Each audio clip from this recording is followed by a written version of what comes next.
What's up, my loves and fellow creatives? Let me know if you can hear me.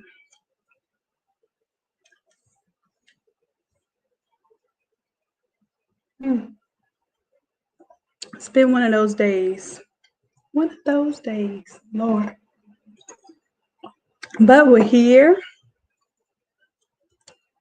We are healthy, wealthy, and wise. That's what I like to tell myself every single day, even when we're going through it.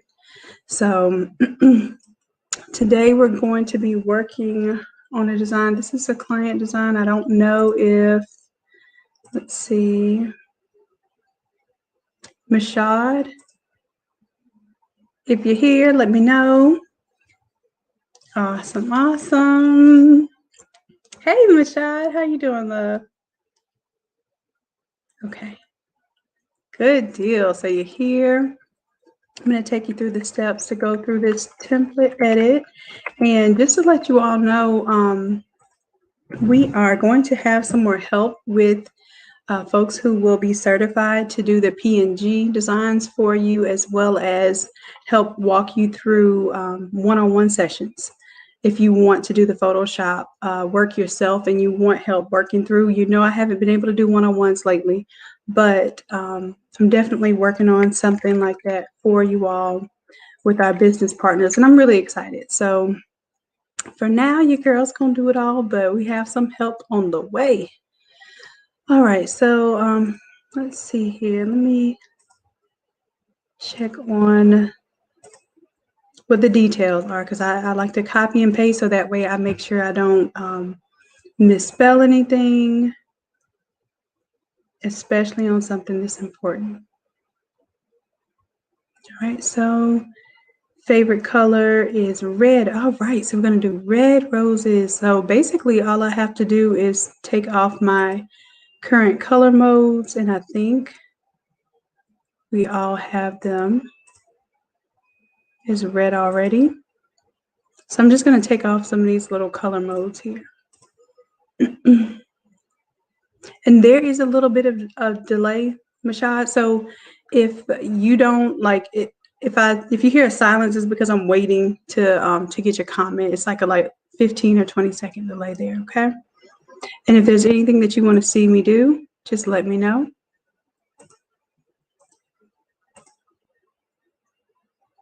I'm just going on here and turning off the blue and then these layer edits so we can go ahead and make it red.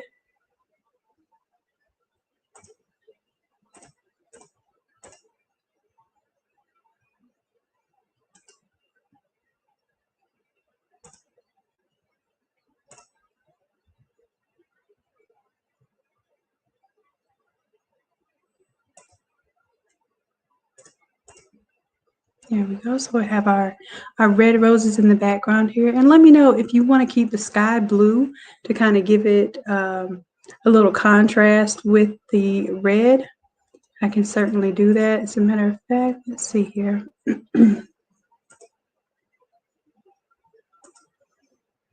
Go ahead and turn this into a little bit different blend mode so we can see what it would look like as a monochromatic scheme. If you wanted to go with the red.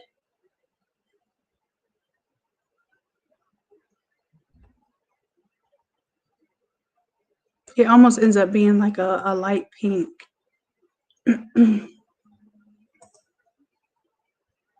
So that's what it looks like with the red background. I kind of like it with the blue, but you tell me what you think. And then I'm just going to do like a little bit different blue. I'm going to maybe do a little bit lighter blue just to kind of tone it down a little bit. So let's do a solid color.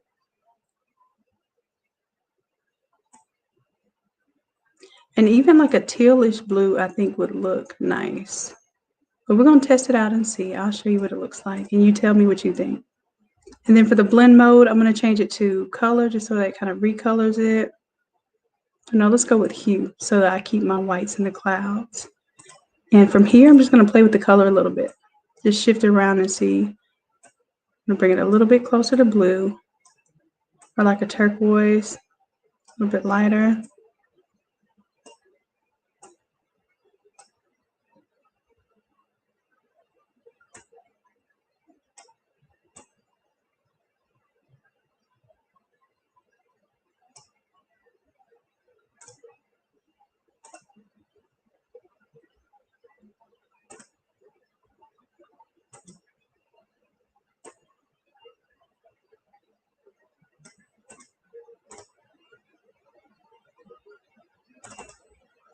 And then I'm going to try, so that's the like a turquoise type color. Then I'm going to try a lighter kind of sky blue for you. And I need to change the blend mode here just to kind of lighten it up a little bit. It's a little too light. There we go.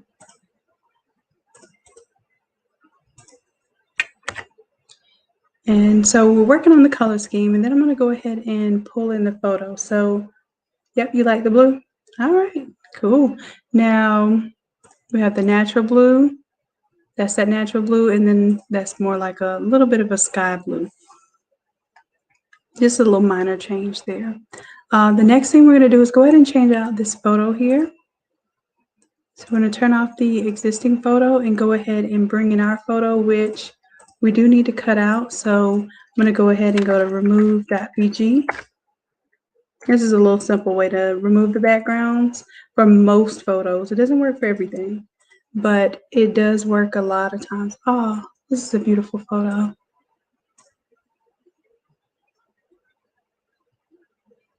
It's gorgeous. Let's go ahead and download this.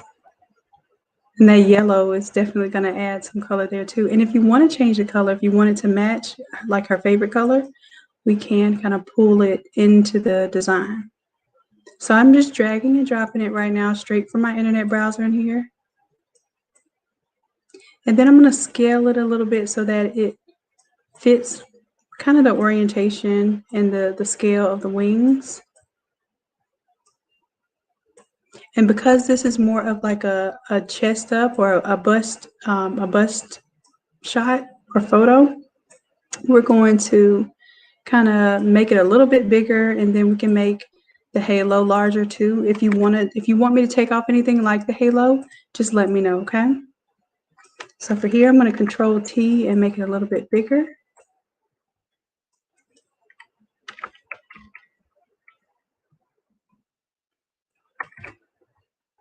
And then I'm going to transform and rotate this just a little bit.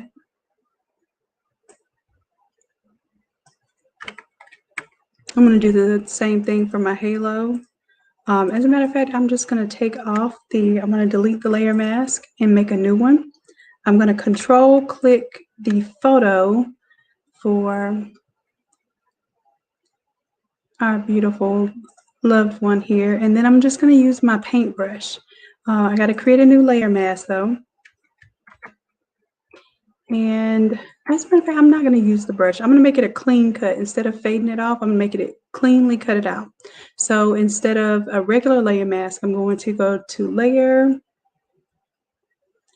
mask, and instead of reveal selection, I'm going to do hide selection. So it's going to hide what I had selected with the marching ants there. So you see what it did? It cut out her silhouette so that wherever the halo goes, it's not going to cover up her face or any part of her image. The next thing I'm going to do, I'm going to go ahead and fade off this photo. Let's turn off the text here for just a moment so I can see where I want to fade that off. And let's right click and find our photo. Oh, there we go. So let's do the same thing. Let's create a layer mask. And this time we're going to use our paintbrush.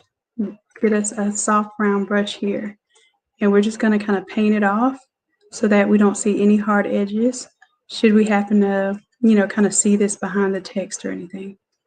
So now that looks a little softer.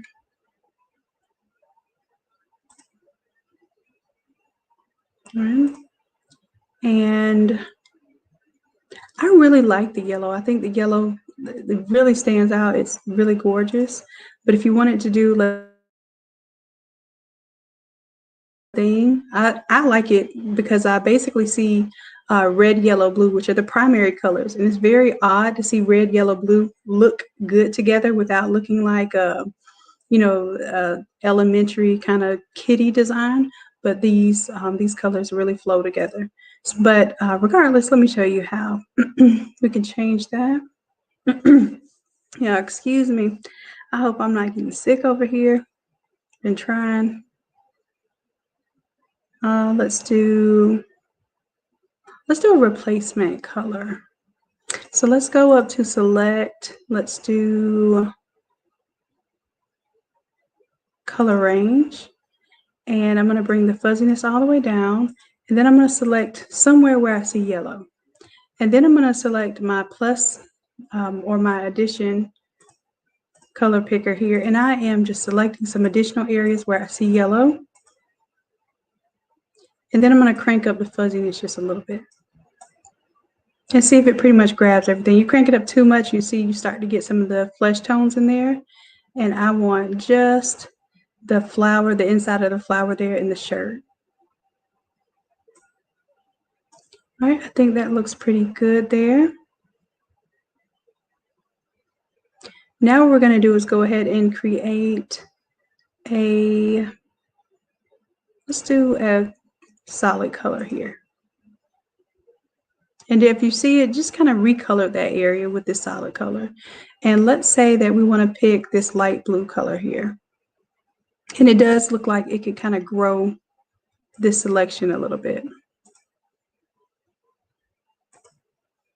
So I'm going to delete that layer mask.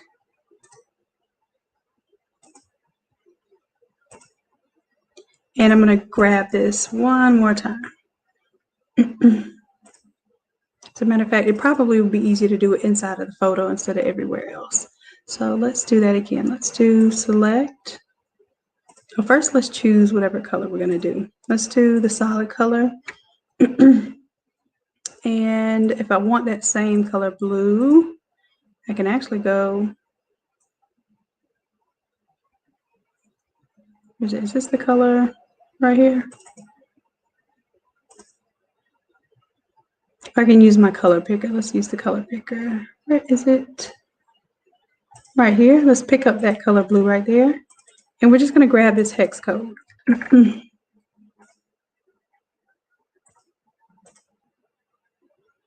All right, and then let's do a new adjustment layer, solid color. Paste that hex code. And then I'm going to turn it off for right now. And I will also delete that layer mask because we're going to create one in just a moment. So let's do select, color range. Let's bring down the fuzziness. First, turn it to the single clicks just so that we can click one time. Then turn it to the addition color picker. And as you can see how it's picking up more color as I'm choosing different areas.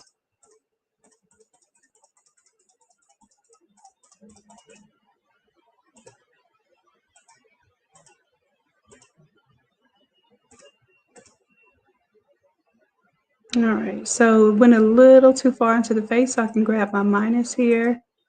Oh, let me just go back one.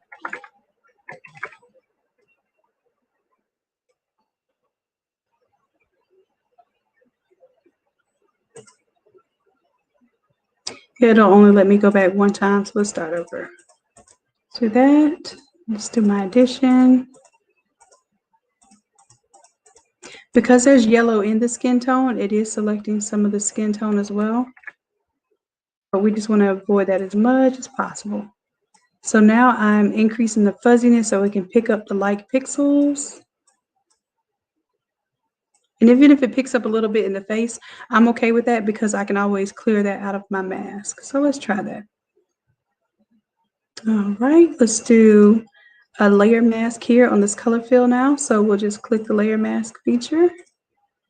All right, and then we're going to kind of play with this a little bit. Let's turn this color mode to, or the blend mode to color. And see I recolored it blue right there. And then we can go in on the layer mask and kind of get rid of the areas that are causing us a little trouble. And I'm doing this primarily for you all because when you ask me to do it live, I always like to show you a little something extra than what I would normally do because my normal process is to get these templates done in 10 minutes if it's not a live demonstration, because in that case my goal is to get the work done. But when you all ask to do it live, I take it that you actually want to see something work. So take it a little more serious, and I let you all see some of the inside processes that I may not necessarily even do on a template like this. All right, so I'm just coloring over the shirt there, the yellow part of the shirt, if you can tell there. And see, I was coloring blue, and I'm not actually painting on anything. I'm just hiding and revealing things with this layer mask. And that's the beauty of a layer mask. It does not delete pixels. And what I'm doing is going over this little area here because the yellow from the shirt was reflecting onto her chin there. And then I'm gonna come here to the flower and kind of fade that color in from the flower as well.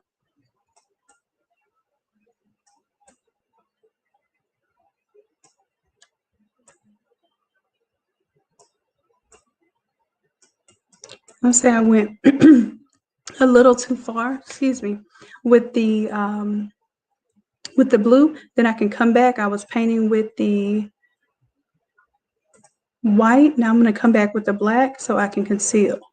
So, and I might even make my brush a little bit bigger so it'll fade off a little softer.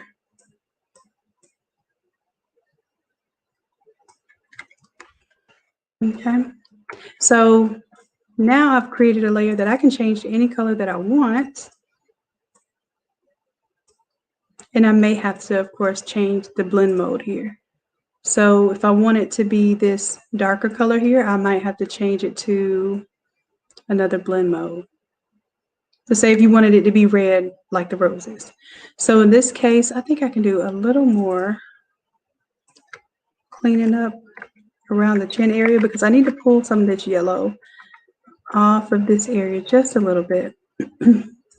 So what I can do is go to a hue saturation adjustment, and I can tell it that I want to pick just this color right here. And it's probably going to tell me those are yellows. Now I can pull yellow completely out of this whole design, and it pulls all the yellow out.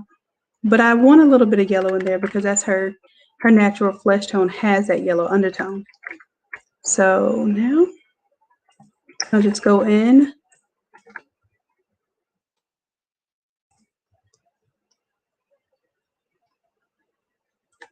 and let's see. I was trying to see if I can sharpen that up a little bit, but it looks good. So I'll show you what it looks like with the blue. So we have to hit yes in order to update the smart object.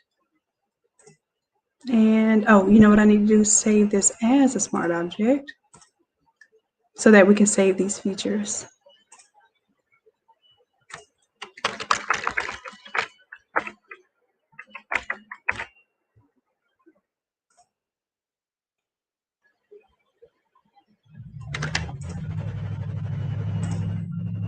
All right, so let's go ahead and drag this into the Remembrance design now. And I'm just going to replace it here.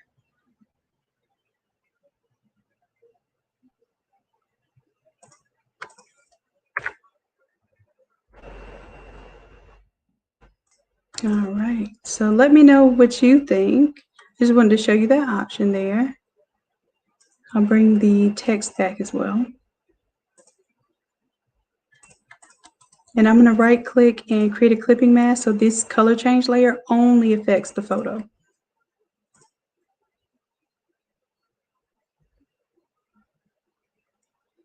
I'm doing all this and you said yellow's perfect. I didn't even see it over there.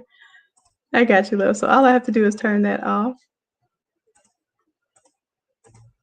And here's another thing. That's what that hue saturation can do. It can brighten up a color by increasing the saturation. You can dull the color down or make it more like a pastel color by bringing down the light or bringing up the lightness. So there's so many things you can do with these features. And this is the type of stuff that I like for you all to play with and not be afraid of, because you can achieve a lot of different results, sometimes by mistake, a lot of times by mistake. All right, so let me clean that back up off the bottom. I just want to have a good, nice, smooth blend there. All right, so let's go ahead and also, I'm going to make sure that I copy and paste the name here so I get it exactly right.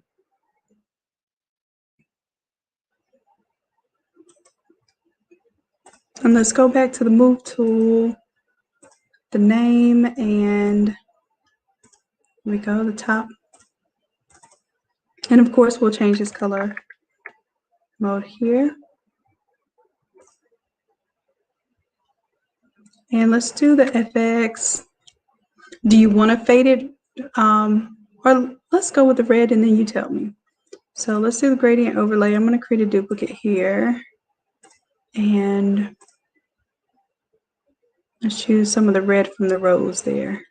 And this actually fades it from like red to blue. So let me know if you like the red to blue type of deal, or if you rather go like red to red. The part of that bright red. There we go.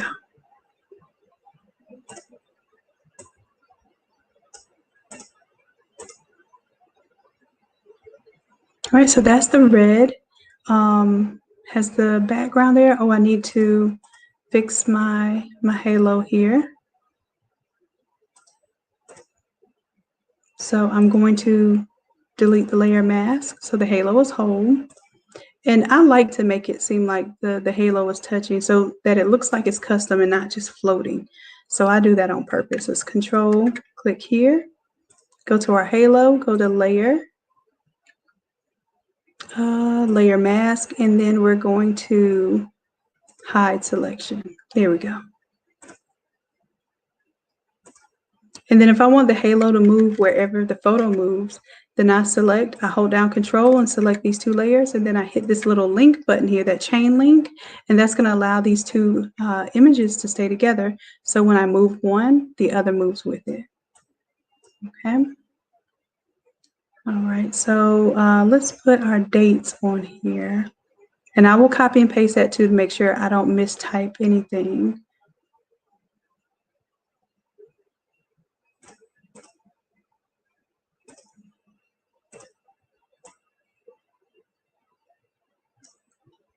And we'll use this text here to put our dates.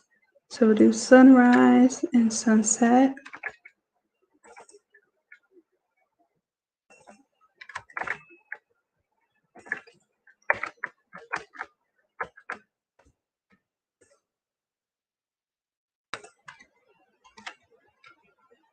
And I'm going to take some of the graphic effects off of here just so it can be a little bit simpler.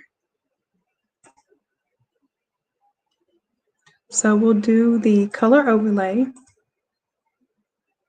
and we'll see what it looks like in red versus, I'm just thinking maybe even just do it in black.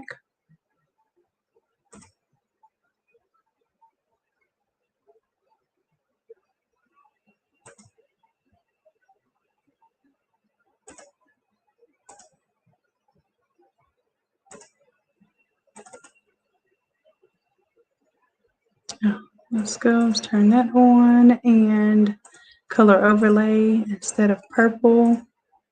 Let's see.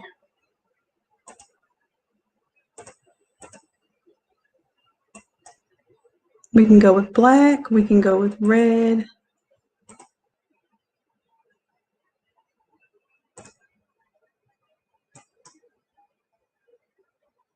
Let's do the black, and then we'll simplify it by decreasing that drop shadow.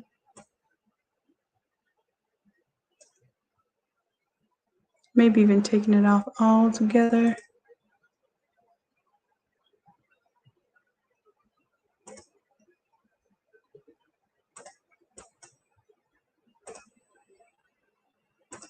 Okay, let's do Control T here and transform that so we can make it a little bit smaller.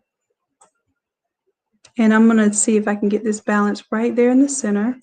And you saw that little magenta line pop up.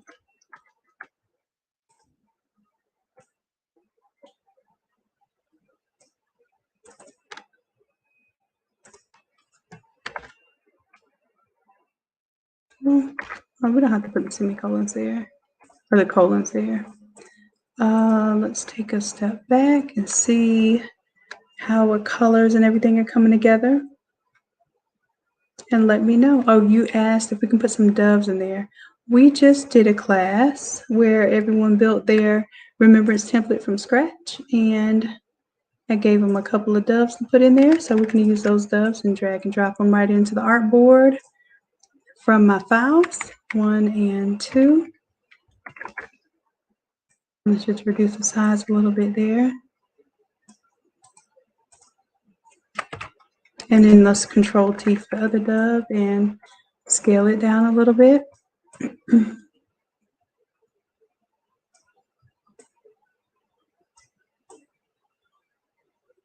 And let me know where you would rather see it. Would you rather see it where the text is, or would you rather see the doves down below, more where the image is? No, I think the white kind of balances with the wings there. We put it up here.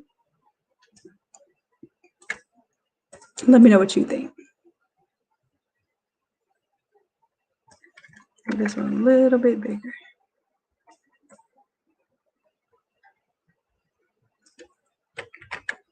And then I think I will also add a little drop shadow.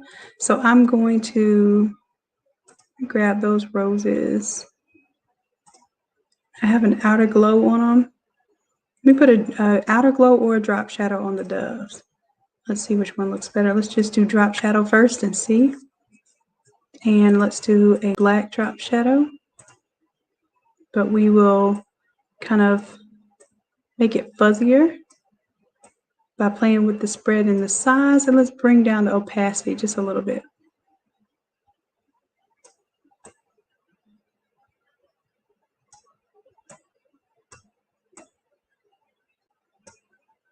All right, that way it kind of looks like it's coming in front of the roses just a little bit. I'll copy that layer style and paste it on the other dove so we don't have to do that work twice.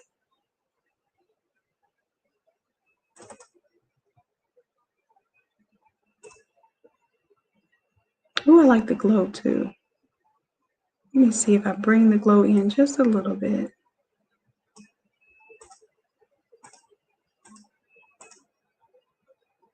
Turn off the glow, on the glow, turn off the drop shadow, on the drop shadow. Oh, that glow looks really good to me.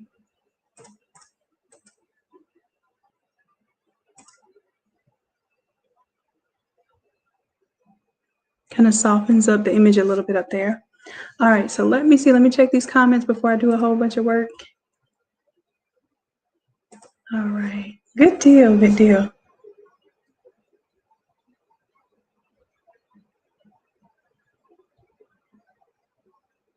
Do you want me to put in loving memory of?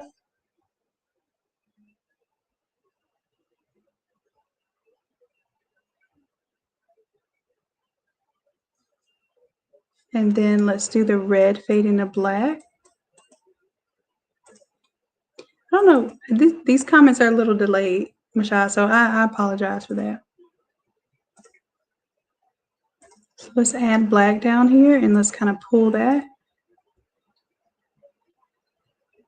And then that kind of pulls all the colors. I like to use gradients a lot because with gradients, you can't really go wrong. You have probably a greater chance of really hitting that color when you have more than one version of that color in the graphic.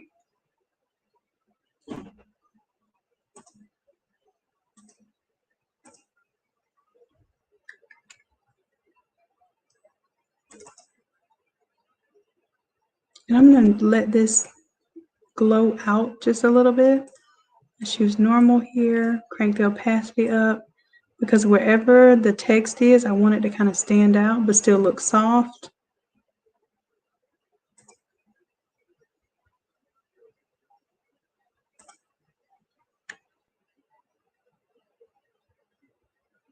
All right, all right. Awesome. Okay, so Mashad, if this is done, then let me know. And let me see, did you do the PNG or the Photoshop file? Okay, you did the PNG file, but what I will do for you, I'm going to send you the PNG, but because you also offered to do it live and you allowed us to learn from your design, I'm going to send you the Photoshop version of the file for free. Let me go ahead and save.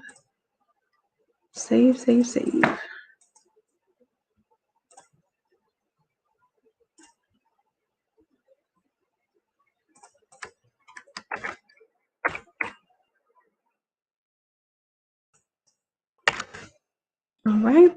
And then I'm also going to go ahead and save it as a PNG. Now, in order to save it as a PNG, I have to turn off the white background here, and that's it.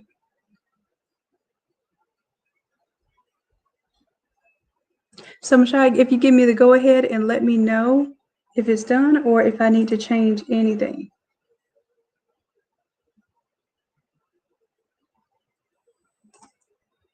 Thank you, thank you. Thank you, Mashai. I appreciate that.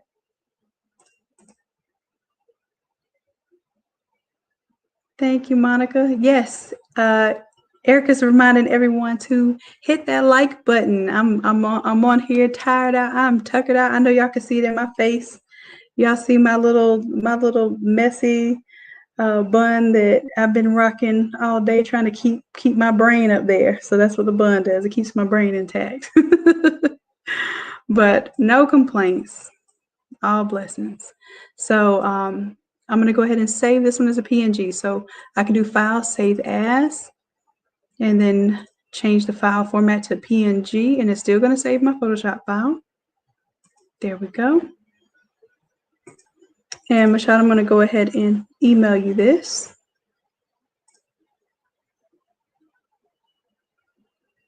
With the doves. So you'll also, when you go back and watch this video now, you'll know precisely how to use this template, because everything I did, you can slow it down, you can speed it up. You can do exactly what I did today. And hopefully that'll encourage you to give this type of Photoshop design a try. All right. And then if you want to do classes, I do classes. I don't do one-on-ones anymore, but the classes are almost like one-on-ones. It's pretty much a small group.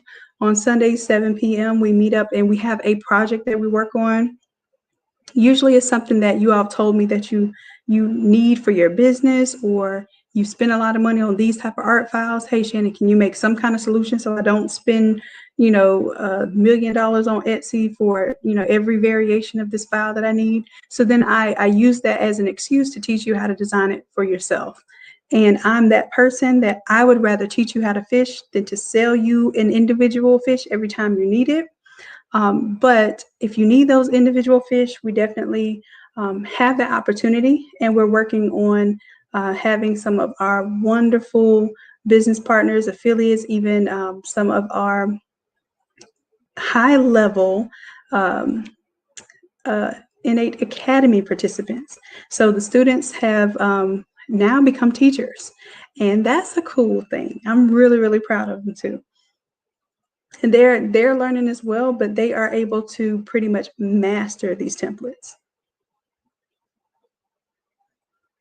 And yes, absolutely. Thank you, E. I'm very, very extremely sorry for your loss, Mashad. And I'm very honored that you chose us to help you with this project. Right, love. I am sending over the file to you right now via email, well, two files. One is the Photoshop file and one is the PNG. So you're able to go ahead and print and go. And sending that right now. What a beautiful image and a beautiful opportunity to memorialize her. I'm sure she's a sweet spirit. Thank you, Kenya.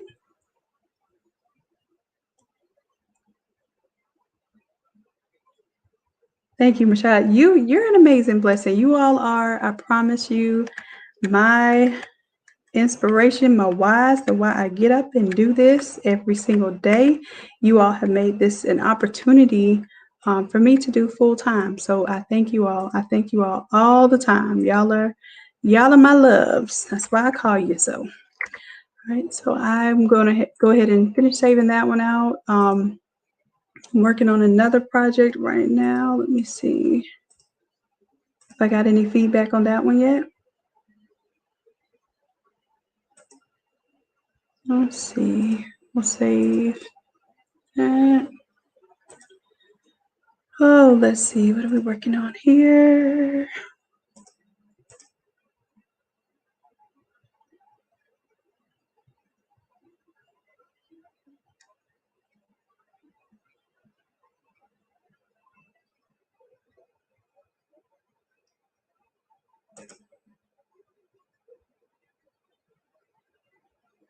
Mhm.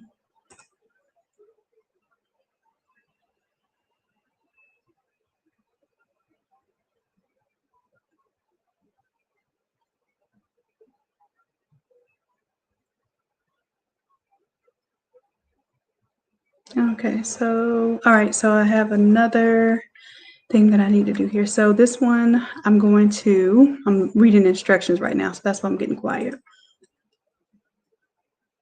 So let's do bright colors, download image.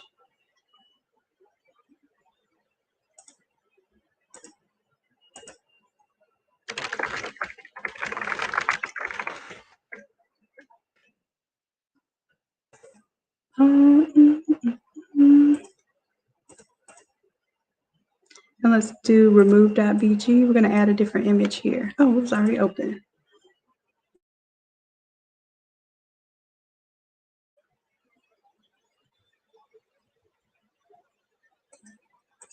Let's see. This image would not load, so let me see why. Maybe it's a small image.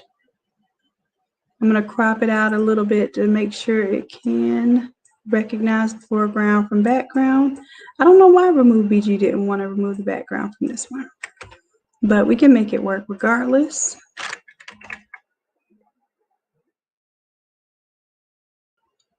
I'll save that as JPEG.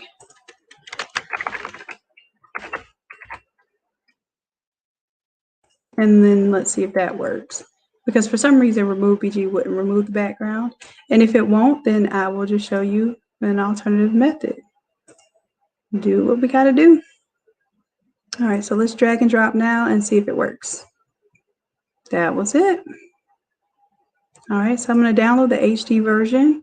If you, and I have an affiliate code for Remove BG. As much as I recommend them, I should be giving out my affiliate code. And I'm always telling y'all to use your affiliate code for Innate Lab and the Innate Academy. And just to let you know, there are two different websites, so they have two different affiliate links that you can create. And when you refer someone to the Academy, or you refer someone to purchase ink or templates, that sort of thing, I want you all to be able to take advantage of the affiliate commission, because it's basically like your shareholders or stockholders in the business. And as you tell people about the business and grow the business, it also should line your pockets. All right, so just drag the image in. And I did something I don't normally do, which I dragged the image in the wrong area, but all I have to do is drag it to where the other photos are. Where are your photos? I think it's in a folder. See, this is not, I'm working on this to be a template. Now y'all get to see my process when I'm making templates.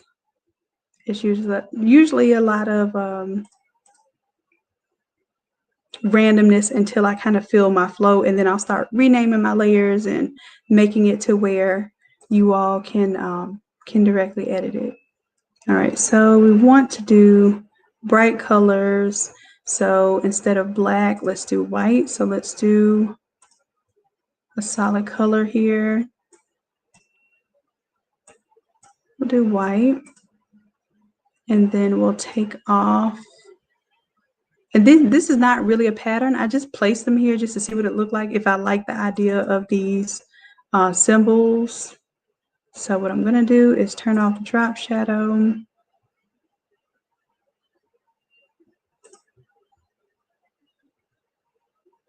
And just let them kind of be. Let's save and update that. And then I have to rearrange these, because this is not a real true pattern. This was just me literally dragging and dropping a few symbols so I can get the idea, the rough idea, if I like that. All right, so in order to make it brighter, I'm thinking we're going to change this color.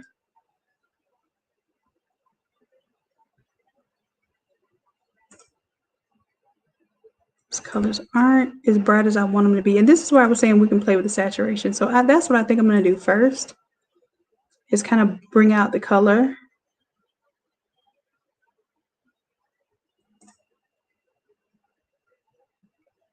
And let's go ahead and brighten up this image first. Let's right click, Not on the crop tool, on the move tool. Let's right click, go to that photo. Let's do a little hue saturation. And I'm going to choose just the reds for a little bit and crank up the saturation just so you can see what that does. And we want this to look a little bit bolder.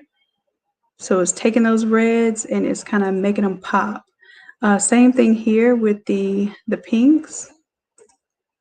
So I'm going to take that pink. See how it's kind of changing a little independent. Now I'm getting a little crazy because I see it's also affecting the flesh tone, if you can see. So if I want to bring down the saturation on the flesh tone, I can just create a layer mask, or it already has a layer mask on it. I'll just paint away those areas. But I think right now is actually looking pretty good. Let me go into the greens and see if I can make that green pop a little bit more. Here we go. And then the yellows.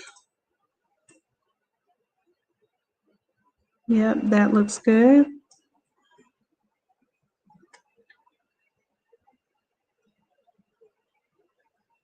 All right, so now let's work on this this color change here.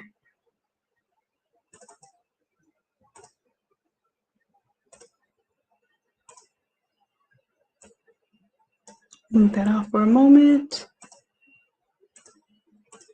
I'm going to take this image that we just did with the hue saturation and drag it over and just temporarily onto my gradient fill layer because I want to use it to kind of make my colors. All right, so let's do, I'm going to duplicate this layer just so I can see what it looks like compared to the first one. I'll turn off the first one. Let's see what colors we're going to pick here. Let's grab a little brighter, a little feistier orange. And then whatever color you start with is the color you want to finish with. So I'm going to put it in the beginning and end. That's a little bit darker orange. And then I'm going to come here and kind of just manually choose some brighter colors. That yellow is definitely a good color to keep. Let's bring that green in.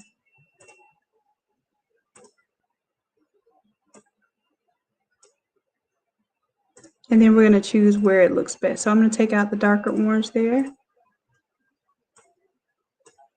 There we go. That's looking more like it. Then I still have a little bit of dark orange, but for the most part, it's really that flow from the warm to the cool. And the gradient that I have it on right now is called an angle gradient. Now I don't like when the orange touches the green. So I'm going to bring yellow back here because I like the green touching the orange looks good, but the orange touching the green looks a little ew. It gets muddy. And I wanted to have this, you know, sort of neon look, but I also wanted to look clean. All right, so I think I'm gonna just try this out, see if I like this. So since I've already picked my colors, I've picked pretty much anything that I want out of this, out of those 4 colors. So I'm gonna take the photo out so that it doesn't, you know what? I didn't realize I had this hue saturation on, but I kind of like it. I kind of like that it adds like that hard light right there. So I'm gonna keep it on, see what happens. Let's hit yes. And let's see.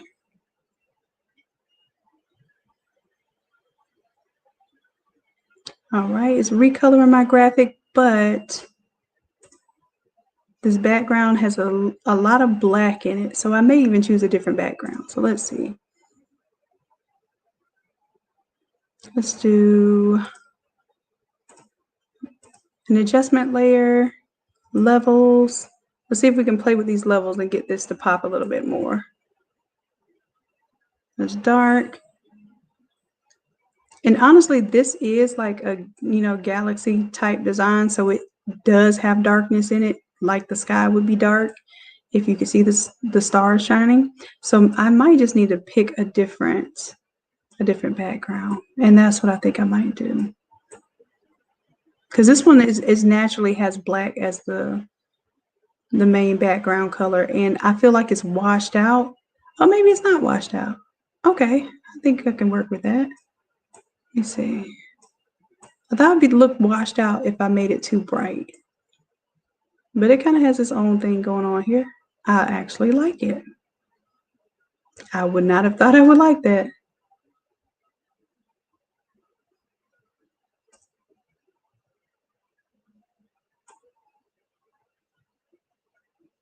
All right, so I'm seeing now if I'm basically pulling a little more white into it instead of black, like she suggested. And I still have a little bit of black over here in this orange. So what I may do is go to my orange and just brighten that orange up a little bit. So where I had the dark orange, I'm going to get rid of it and just let the brighter orange replace that.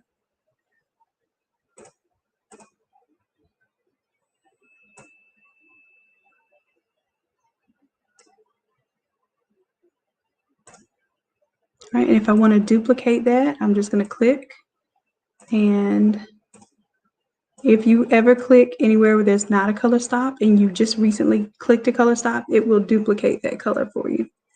All right, so let's see how this works out. Let's see.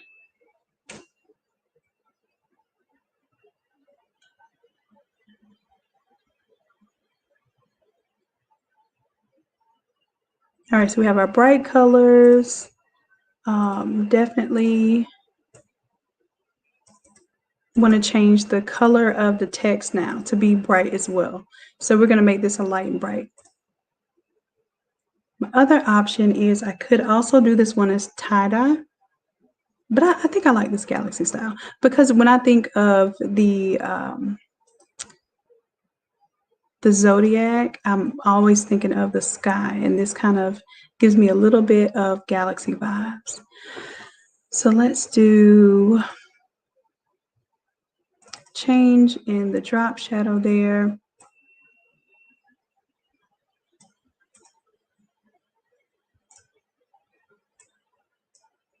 And if you notice that global color also changed the color of the text here. And what I'm checking for here to see, in order for me to really see my symbol, I'm going to have to put some dark behind it, or I won't be able to have it gold. I can do like the black symbol and then maybe even make it a little transparent. So I'm going to try that as a duplicate just to see which way I like better. Let's turn that off.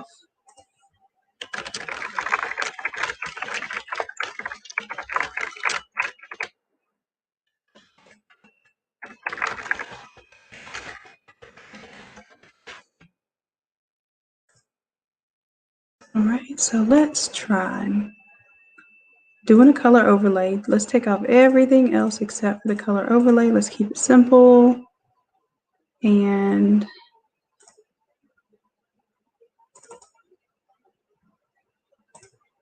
normal.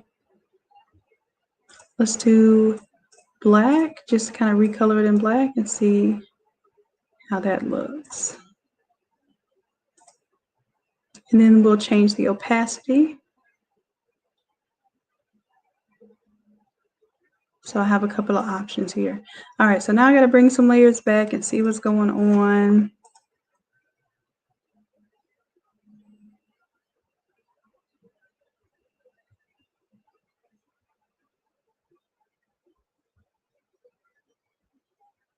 The watermarked version and our bold gold version.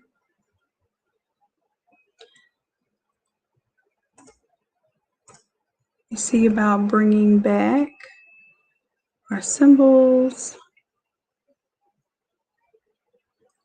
But now we kind of have to do something a little bit different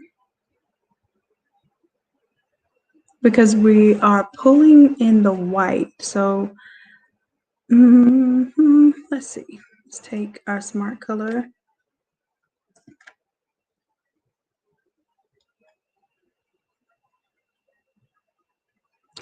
And instead of overlay, I'm going to change this to normal now.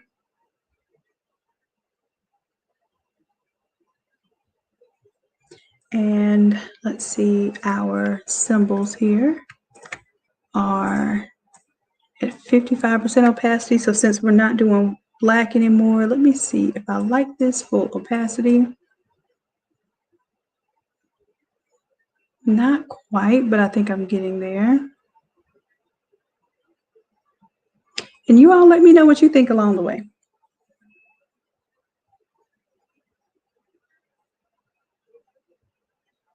Uh-oh, did I not put the last name, love?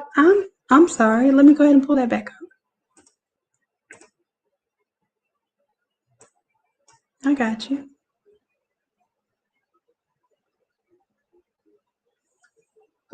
Dreams come true. That would be a good class. And we're going to start doing more like discussion sessions where it's more like a round table where you all can ask questions freely, even vent about the things and the struggles that you have within business that we all have. And that way we can kind of talk it out and see what it is that we really need to learn. Now, as far as how to price the shirts, I am working on a class where basically it's a price list where it already has the prices on there for you. You update it to match your theme and your color scheme for your business and your presentation of your website or whatever it is, and it will have the prices that I suggest in there, and then you'll modify those prices based on your local customer base or maybe even the competition in your area. That sort of thing. And you're right, love. I did not change the last name, but I got you.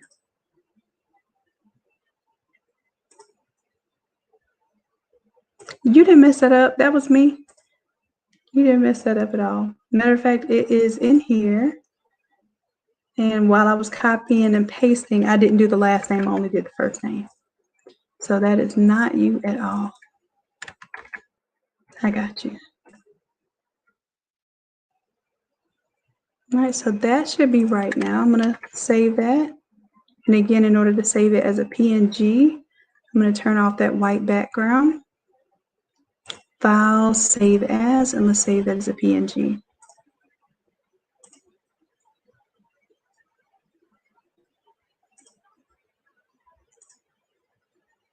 And I will send that one over to you.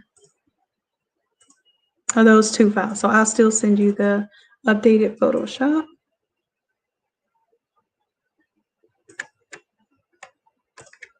As well as the updated PNG file. And it just takes a little bit because it's going to send it to you as a Google Drive link. You may have to log in where before you download, it may make you log in order to download those files. And you don't have to have a Google or a Gmail account to download the Google Drive stuff, but it does make it easier.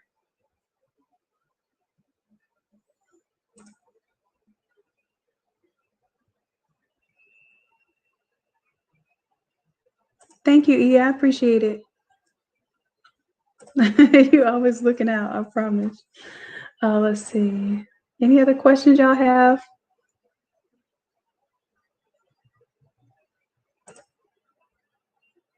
No, let's get on with the design then. I went ahead and submitted this other one. Well, no, it's still loading. It's still loading. But remind me in like 2 minutes, once it's done loading, I have to hit send. So if I never hit send, it won't go. Yes, we want to save that.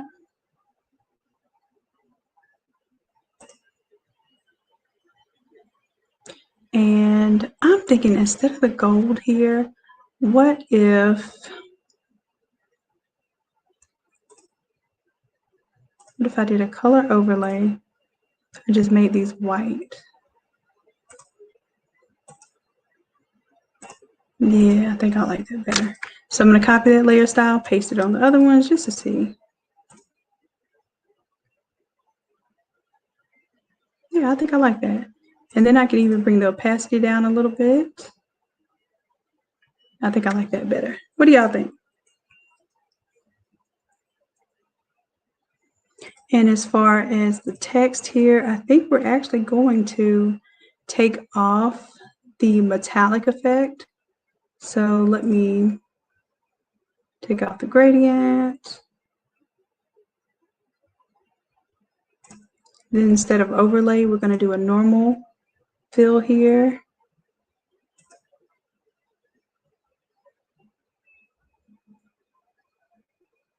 Let's take out the bevel and emboss for a moment.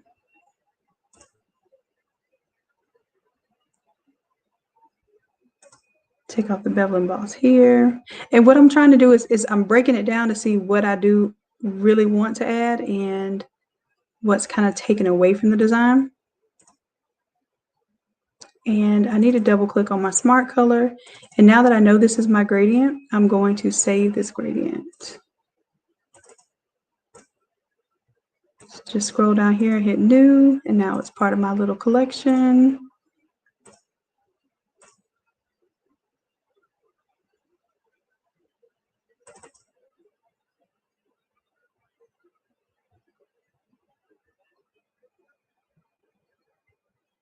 And I'm trying to see if I want to bring this gold back in or if I want to keep this flat.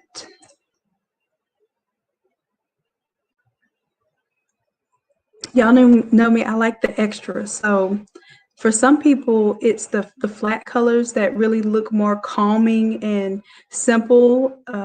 But for me, I tend to do a lot of gradients. I do a lot of like 3D looking things, metallics, you know, things that probably eat up a little more time and data. And of course, your computing power. So I make my templates extra complicated for no reason. And I will start doing more simple, keep it simple, sublimator. So the KISS templates, I will start doing more of those too. So that basically when you open the template, it's just maybe 4 or 5 simple layers that you just drag your image into. And then those you all can get a little more confident and comfortable with. So I'll show it to her without the bevel and with the bevel. And probably same thing for the design here. Let me see if I can choose, because now the black is kind of standing out a little too much to me. And I just could just be being nitpicky for no reason. That could be me.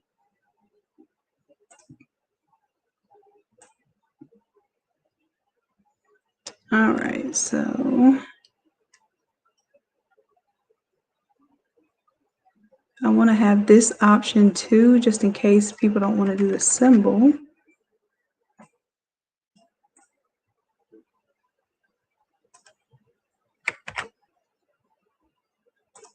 And we can just do the text. And I'm getting real spicy. I'm getting real close to that neckline up there. And I know I'm not supposed to be up there. This is I think something I struggle with too. Like really want your designs to look really big and grand, and then you end up cutting off something that you need. So when I tell y'all not to go outside of this box, I have a problem staying inside the box too. It's not just you.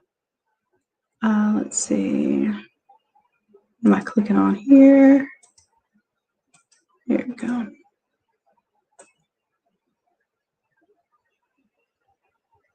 I'm going to kind of give it a little option there. Now, I don't mind if it cuts off that top up there. I really want to see the eyes because I think that kind of makes the design, whether you cover it up or not, I think it makes the design.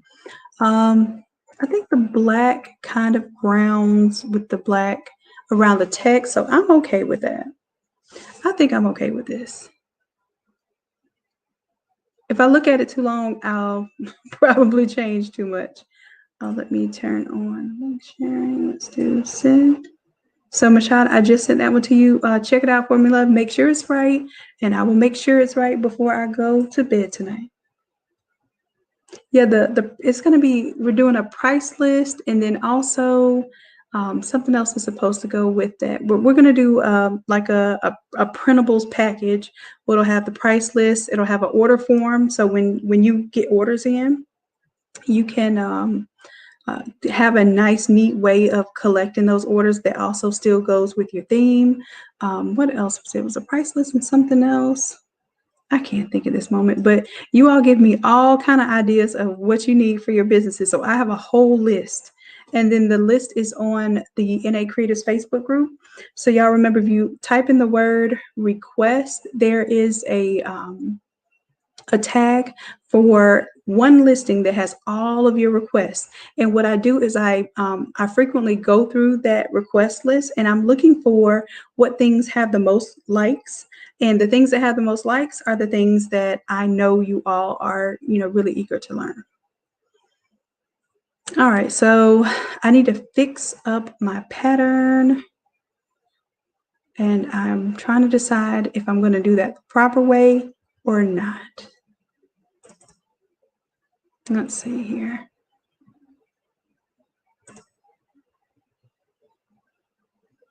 So I'm going to redo this. Nope.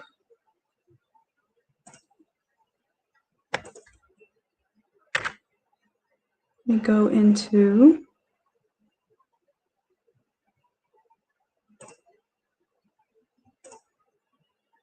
create this option here. Let's do this as a white color overlay instead of a black and see how I like that. And then I can make it a little more opaque now since it's white.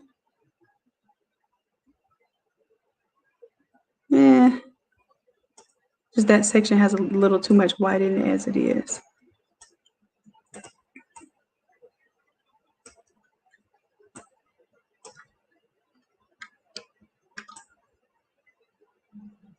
So y'all get to see my little process, what I go through, what aggravates the mess out of me, how many times I change my mind when making a template.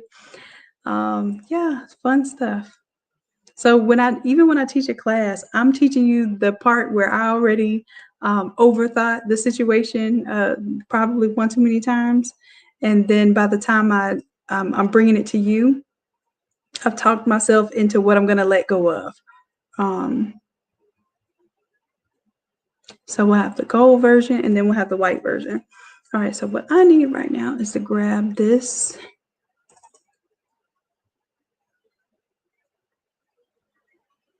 This is opening up Illustrator because this is a vector. And I'm going to grab just the little, oh, not that one. It was the other one. Yep, so now I have Illustrator and Photoshop going and screen sharing with this StreamYard. So y'all forgive me. Matter of fact, I need to do my save dance, do my little save dance, make sure that I'm going to save this because it was giving me problems earlier today. All right, what I'm looking for is this one. All right, so now I'm going to turn this one off, bring this one behind, and see how I like that.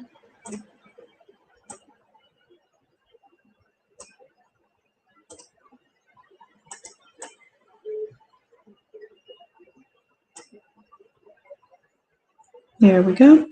Now, there is one little thing that's bothering me about this photo right here. I wasn't going to do it, but since I am showing you all extra, and this is one of our fellow creatives who had a lot of patience with me today with everything that was going on. So I'm going to make sure that I do a little extra here. Not that one. Which one is it? This one, photo 3. So photo 3, we typically will have an issue with the photo actually being cropped. So let me add a little more space to the right side. So I'm going to pin it to the left side and tell it that my width is now going to be 13, just so I know I'm going to have some space over here. Zoom in and let's see, how do I want to do this? Just real simple. I'm going to take a little chunk of this here right here. This is not the technical way to do this at all, but this is my little quick cheat way. So I'm going to copy, Control C, and I'm going to paste, Control V. Gave me a little extra hair there. I'm going to place it behind the image for right now, just so I can see what I'm working with. And then what I'm going to do is use the pen tool. So I'm going to group these two. I'm going to create, well, I won't create a layer mask yet. Let me use my pen tool. grab Mr. Pen Tool, and I'm using this with my mouse. I like to use the pen tool with the stylus, or if you have a tablet or an iPad that you can use as a tablet or as a mouse, that is a wonderful feature. All right, so I'm just selecting this out here. See, it's much easier to create curves with the pen tool than it is with that polygon lasso. So I get a nice little smooth edge there. Then I'm going to turn that into a selection. So let me just control click here. I'm going to get rid of this shape. To click on one of my lasso tools or something that's a selection tool. So now I can go to select and mask. I'm going to change my feathering to maybe, well, 1.4 pixels seems pretty good. It's got some smoothing on there too. So if I did happen to make a little corner, it's going to try to correct that for me. And instead of erasing, what I'm going to do is create a layer mask. So I'm going to create a special layer mask. I'm going to go to layer mask, and I want to hide this selection. So not hide all, but I want to hide what I have selected. All right, you see how I just kind of cut that off? And I need to do a little bit of smoothing. So I'm going to turn down the opacity, not of this one. I'm going to turn down the opacity of the one behind.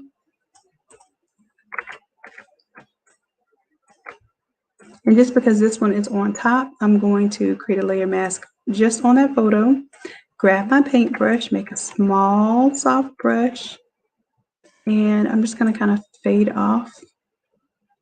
Oh, I went in way too far.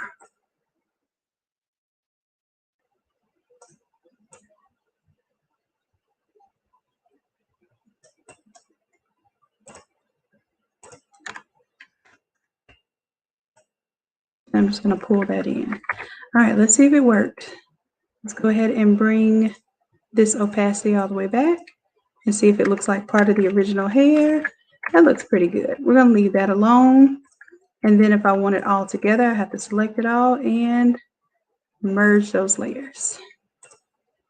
Hit yes to save, and now that should make that photo look a little bit better.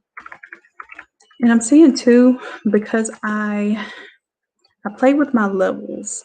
And when I play with my levels, I see a little bit of like washout with my colors. So let me see if I can tweak that a little bit better. To kind of bring some of that black out. So if I'm doing darker colors, I like the black in there. But when I'm doing the lighter colors, it seems to, you know, kind of have that that harsh effect. All right, so bringing white back.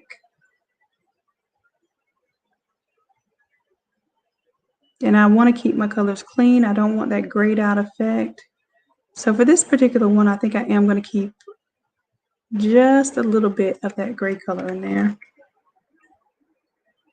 All right, so let's see what happens when I take off my little gradient here. And I'm going to clean this up because it's not even the right angle that I want. So keep that as we had it. And then I was going to create this little pattern here.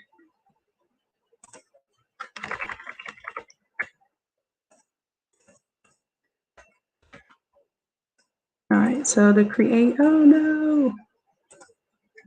Let's save, save.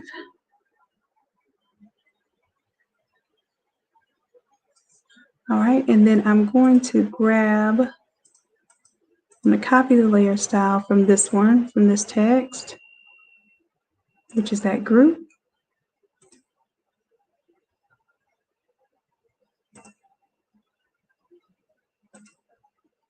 Oh no, I have two different types of layer styles here. So that bottom text really doesn't have any effect. Let me clean that up. It'll look better. So let's right click, clear that layer style. So the only layer style that I have on right now is right up here at the top. All right. So I will copy this layer style. style on the zodiac symbol here. So it's paste layer style. Now, if I wanted to recolor, let's see, what am I missing? What's different?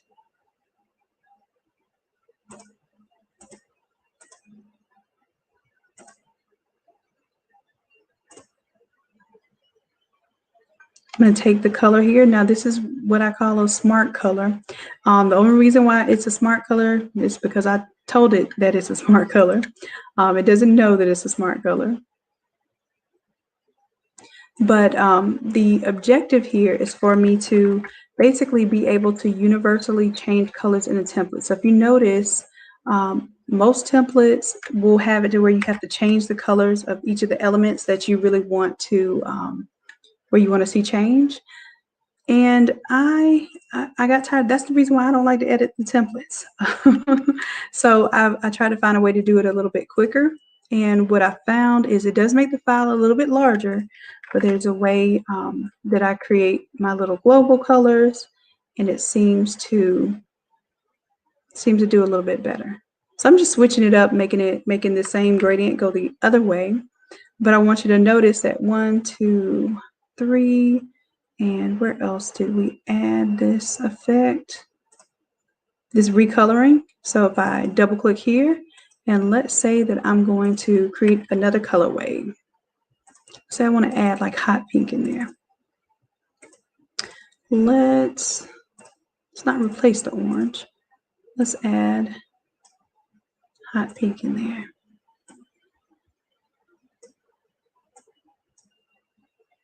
And then whatever I start with, if I'm going to do the angle, I have to finish with that same color. And then I'm going to create a new, oh, I got to close that one up in order to create a new swatch down here at the bottom. And let's see how this one looks. It should recolor the whole image.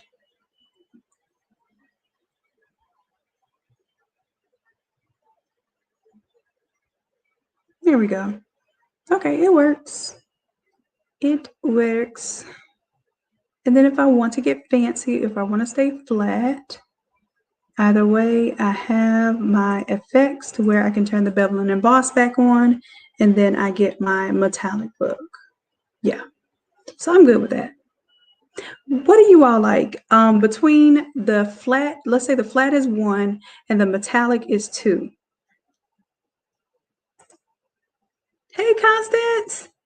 Hey, love. I'm over here trying to figure out what to do for this. So your request gave me a new template to create. All right. So what do you like better? Y'all give me a 1 if you like the, what I say, 1 for the flat color and 2 for that metallic. And let me know what stands out to you better. What feels right to you. And I'm going to do the same thing. So we'll have the Word version. And I might even let me take the Word version. And I'm going to clip these together. But then y'all will have to remember to unclip them if you need to move it. So y'all do like them. Okay, so y'all are extra too. That's what that is. Y'all are extra too. I thought it was just me. I like to do all kind of extra. And sometimes I know it's a little too much. So I'm glad y'all are extra right along with me. I don't feel bad. All right, so since this isn't all over, I'm going to try a little something. Let's group that. Let's bring the opacity down here.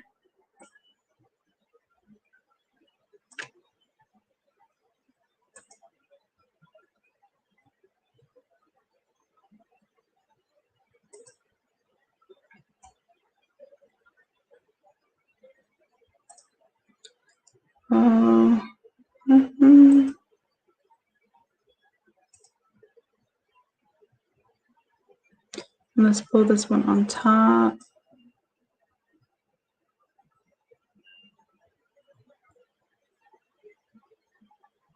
I'm stressing my little system out. Y'all don't know how much my little computer goes through. Okay.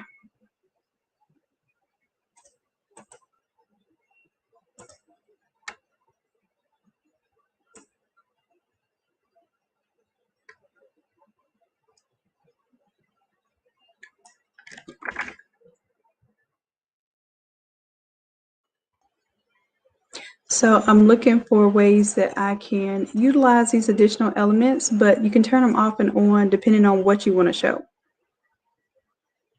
All right, so that's what I'm working on at the moment.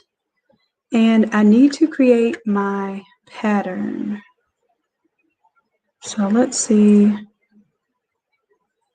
I got to remember how to create the pattern. We did a class on this 105. Let me see if I remember. So let's do 400 pixels by 400 pixels. And let's do 150 as a resolution. Oh, shoot, it did CMYK. Why did it do CMYK? That is not what I want.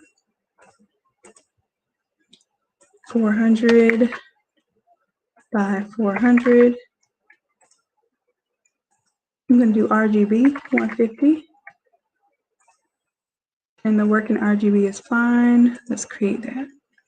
All right, so if I put my little symbol here, I'm trying to imagine how the pattern is going to go. And I need to change it to where these things do not go to the cloud. I think that's why I was having those little crashing issues. So I'm thinking maybe I'll do something like this, but let's see what I can do. That's a smart object. Let's do, what is it? Edit. I'm trying to remember here, so y'all forgive me. Before I tell you, trying to remember where this option is.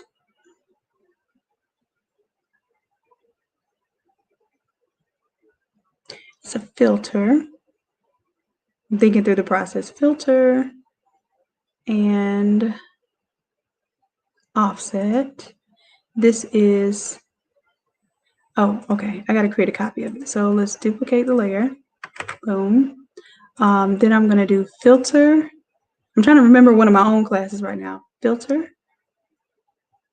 other, offset, because it's a 400 pixel image. If I do 200 pixel shift, then it should do that perfect, okay? And that's it. Now I should be able to take all of this and turn it into, let's turn off that background. If I double click it, I should be able to delete it. Now I'm going to combine all of this as a smart object, not a group. Let's create, convert a smart object. And this is going to be our symbol pattern. And then I'm going to save this file, save as, and I'll save it as a symbol pattern.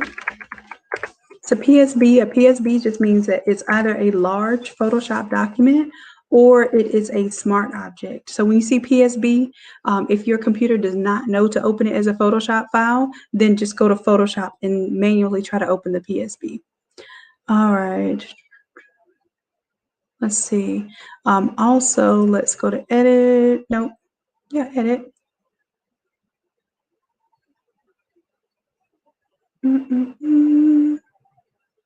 Define pattern and symbol pattern, PSB. Let's say OK. And let's see if we can make a little magic happen. So what I'm going to do is kind of do my gradient that I did before, and I'm going to fill it. So that gradient was kind of me just like roughly saying where I wanted stuff to go.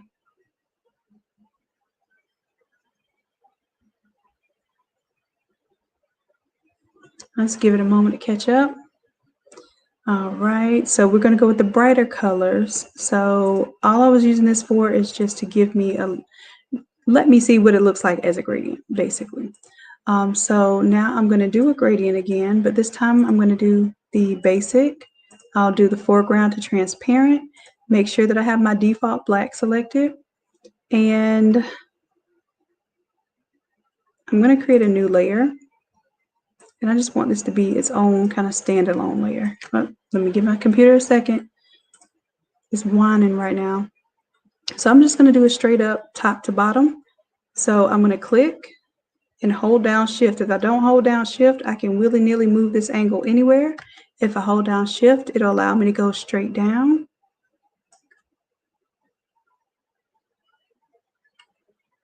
Now wait a little moment. I just created a gradient here that goes to transparent. That's why we see the checkerboard behind.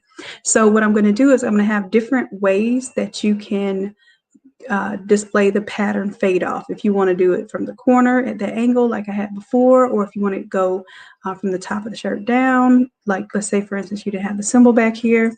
You know, like I said, I do a little too much, do a little too extra. So let's get on with the extra. Let's do it. I'm going to do a adjustment layer. Let's do, instead of a solid color or gradient, we're going to do a pattern fill. And you see it's got a little default pattern fill here. I'm going to choose the one we just created right here.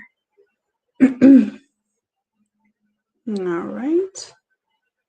Now I can say okay. And as you see, it just created a pattern with that little swatch that I made. So if you go to Innate Academy course number 105, it was the sock course. And I was trying to remember what we did in the sock course. And that's exactly what we did. We learned how to create our own patterns using photos and little clip art elements. All right, so now I'm going to right click and create a clipping mask. So this clips precisely to the gradient and nothing else. All right. And let's do a color overlay for the symbols. And we'll just do them straight up white. Oh, is this transparent? I believe it is. So let's see. Let's go to our effects for the color overlay. And let's make sure blending options are in our favor. To recolor. Now, okay, there it is. Okay, it worked.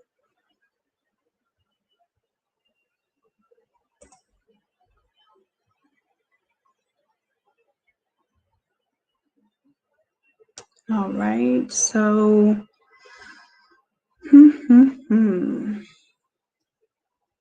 now instead of this actually being a layer here, I'm going to worry about this mask. So I'm going to delete that now since I know what I'm looking at.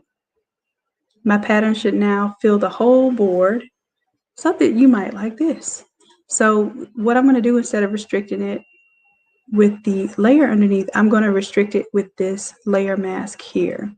So let's grab our gradient here. Now I'm selected just on the layer mask, not on the image. And same thing here. I'm going to start in the middle, hold down my shift key so I can pull straight down.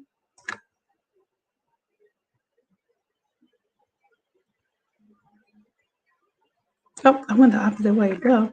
So it's going from the black to the transparent. I want it to go the other way. So I'm going to pull from here up.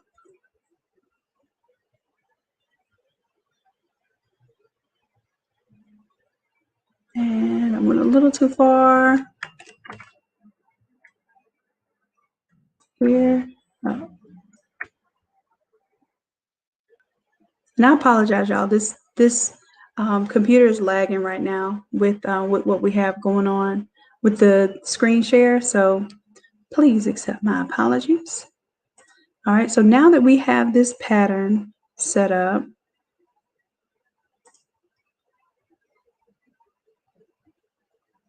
I have a couple of options here. If we want to do like we did before, I can duplicate that layer. And now I'm just going to straight up just turn this one. So I'm going to turn off the previous one. Do Control T to transform.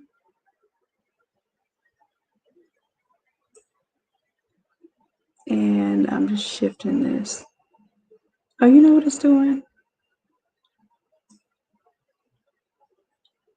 I wanted to shift it as a group. So let me come out of this. Let me hit escape.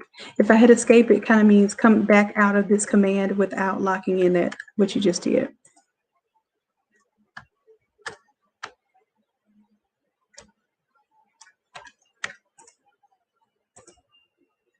Now, when I do Control T, it should move everything together, but it's just moving the gradient there.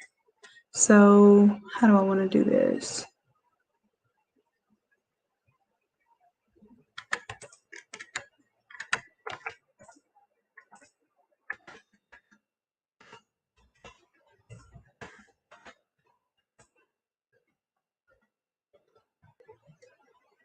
I want my symbols to move too. I don't want, what do I want my symbols to go?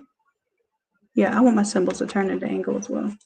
So in order to get this right, we come out of it, I'm going to right click and clear this layer style. I'm going to right click and make this into a smart object so that when I move it all, it moves it as one piece. And then I can recolor it accordingly. All right, so let's do Control T now. And now I can, if I wait a minute, I should be able to rotate it.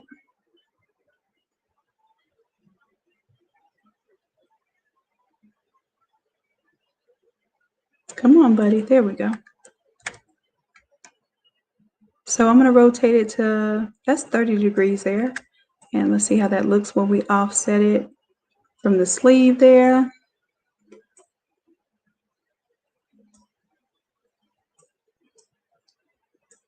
Yeah,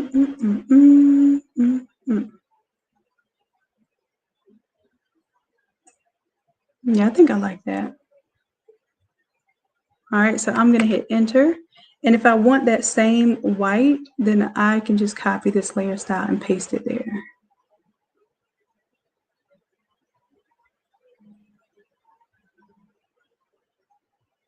All right, so let's copy the layer style and paste it. So that's going to bring the white back. There we go. And then if I want to do the same thing down below, I don't want to turn it upside down, but I'm going to have to turn the layer mask upside down. So what I'll do, I'm going to double click, right click, and I'm going to do a new smart object via copy so that it does not change this one the same way. So I'm going to take the second one. No, I want it to change it all the same because I want, when I update the symbol, I want it to update everywhere. I only want to have to do this once.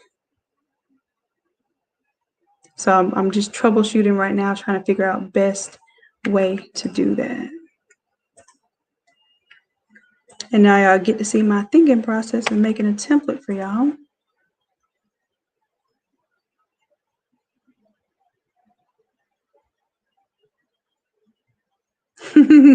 Constance, you like extra too?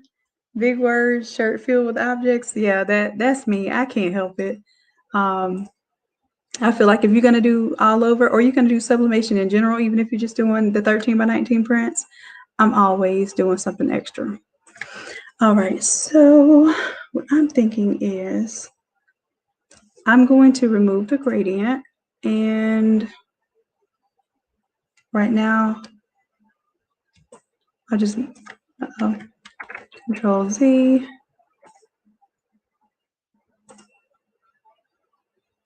I'm going to take my gradient, and why isn't it moving? Oh, you know what? Photoshop is doing this little sticky key stuff. So let me delete that layer mask. I'm going to keep this as my smart object. because I can click on this, I can change my scale, so I can make my symbols bigger or smaller, or you all can. I want you to be able to do that. And I want you to be able to rotate it. So I'm going to put the gradient on the folder that encompasses this pattern. That's the way to go. All right, so you can decide how big or small you want these. Cool, cool. Now I'm going to do Control G so that it turns into a folder. And we'll call this the pattern logo. And we can put our layer mask onto this one.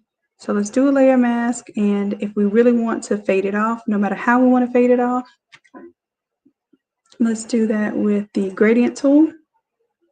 Now I'm going to go from the center, shift so I can come up at that good angle there. There we go.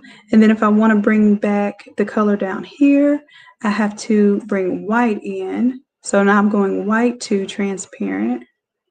And the white is going to bring it back. So let's do white, start here, transparent. There we go. It kind of gives me a little bit of a fade off. And what I'm looking at is that outside of maybe the large, extra large, we're probably not even going to get all of that print. This is for up to a 3X. So your 2X and 3X will get all the stuff on the outside, but the XL, large, medium, and small, we're barely going to get this print on there. So we have to be aware of what we really want to see. So that's cool. Let's bring the bevel and emboss onto the chapter 28. And Constance, let me know if you like the flat version of the color better or you like the metallic looking version. And all it is one little eyeball that you turn off and on in order to get that effect. So other thing was if we wanted this print to look metallic, I'm going to copy and paste. Oh, this is going to be cool. Let's copy layer style for the text, and then I'm going to paste the layer style onto the folder. Where are you, folder?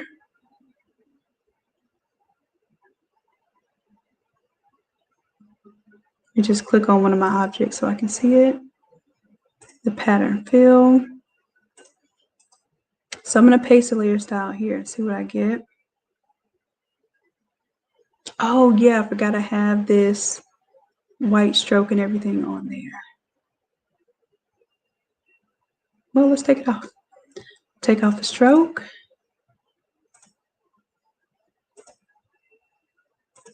Take off those shadows.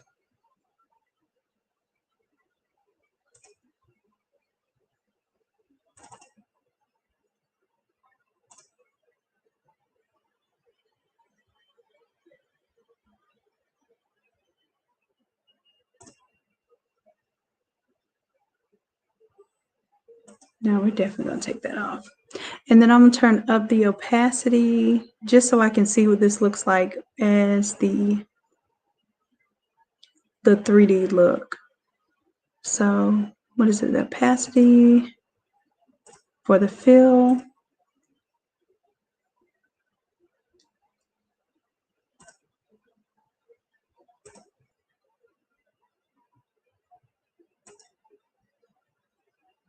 Oh, I still have this color overlay on. That's what it is. So let's double click here. Blending options are set up. Let's double click here and make sure my blending options are set up. Yep.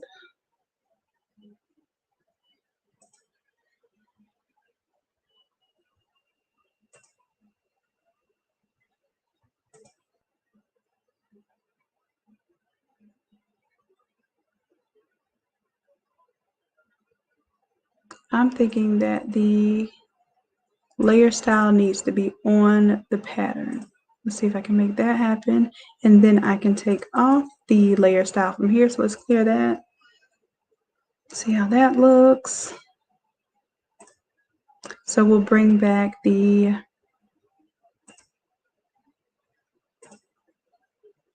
I think it's thinking right now. Let me give it a moment.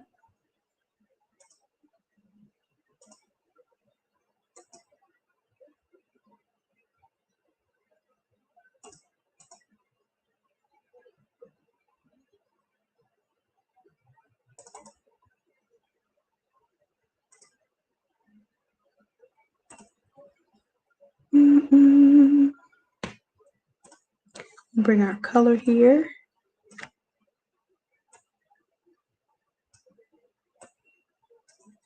Let me give it a second. I'm trying to bring this color down so that everything that I change the color, it will automatically update the color everywhere that that swatch is. So that's what I'm doing right now. I'm not doing it right now because my computer, don't tell me you're frozen. Okay, that's a good indication that I need to save. All right, now close that down for the pattern. And let me go ahead and close down Illustrator because I'm tripping. I got way too many things open. All right. And I'll shut down this other large file just so I can save this here. And so we'll do the metallic. It's just saving that other file, that big file that I had open. All right, so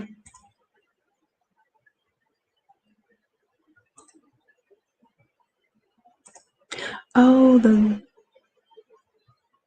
I did the Zodiac, why is it?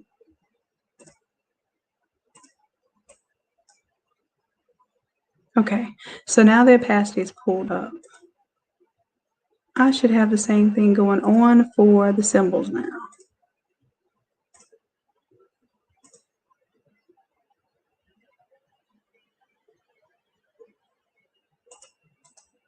So let me clear the layer style, and then I'm going to try to apply this again.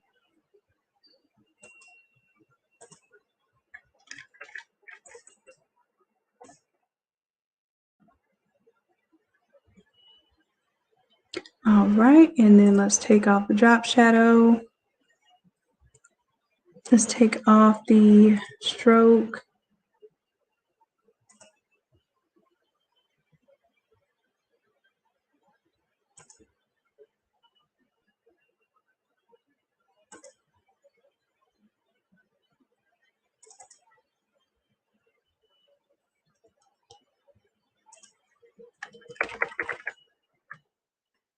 Zoom in a little bit and see what's going on, because for some reason my symbols still look transparent. Oh, I know what it is. I took off the gradient and then I let this recolor instead of the gradient. That's what it is. So let's see if that works. Let's bring that in. Let's right click and create a clipping mask if it will work with me. There we go. Let's turn it on.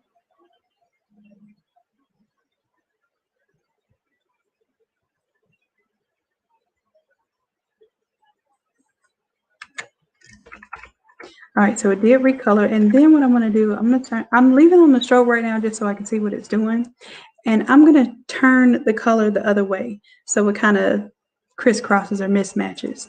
So let's Control T, and I'm going to right click.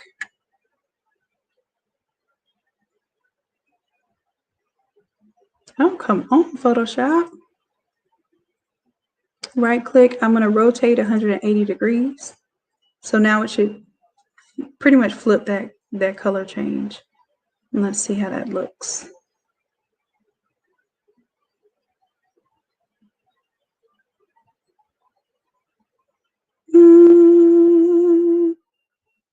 I don't know. Let me take the stroke off and see if I like that.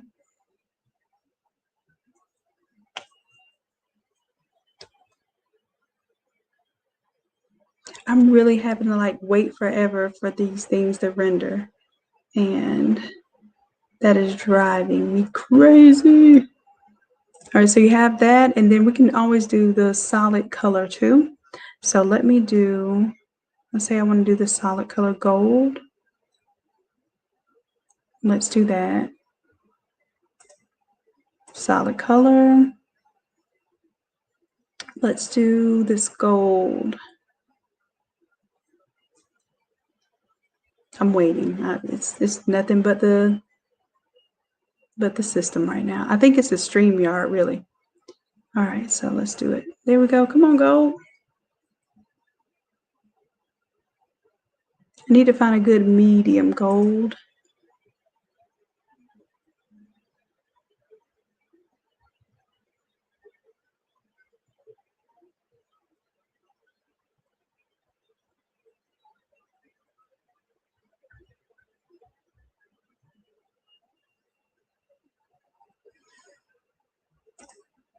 All right, and then I'm going to bring this back up here with the clipping path for the gradient. So I have an option to use a gradient or a solid color, and let me see what this looks like. And what I'm going to do, I'm going to turn off the camera because I'm looking crazy anyway and see if that helps. Because normally I don't even turn on the camera. But I wanted y'all to see me at my worst. What did they say? Love me at my worst. So that you can enjoy me at my best. So this was one of my worst days that you're going to see me. Let me go ahead and turn this camera off.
Okay, let me know if you can hear me now.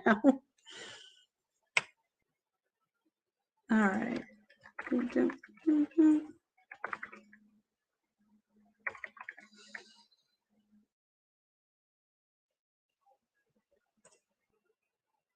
All right, so we have options.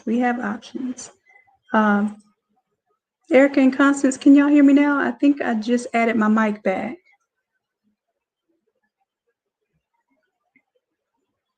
Okay, perfect. All right. So we'll take zodiac symbol here, and then we'll basically just have it to where it switches out.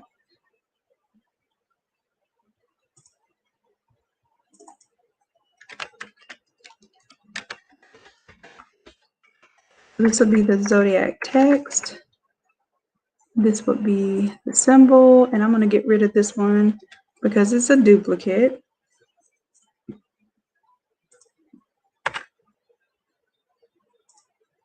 So I'll turn off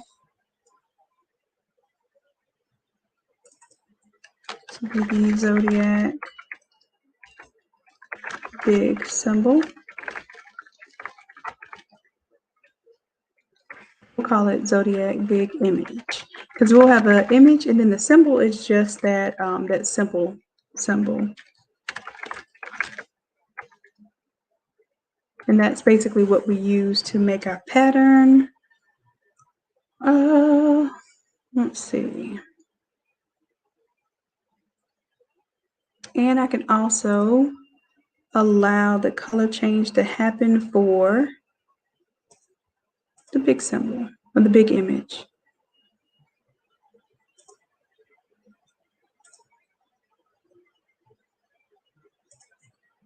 So these should be all the ways in which we can recolor this image.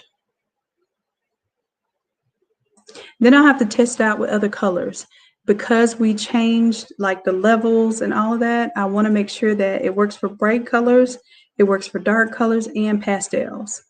So that's the reason why normally I do a demo of the template, because I allow you all to use your images. And if I select your image, then you get a template for free.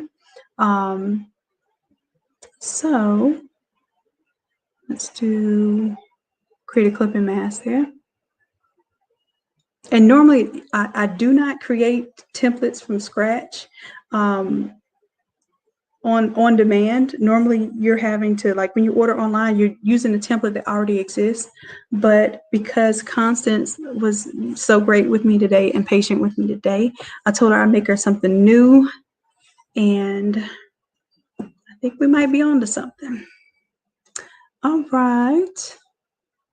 So Constance, is there anything else that you may want to see on this?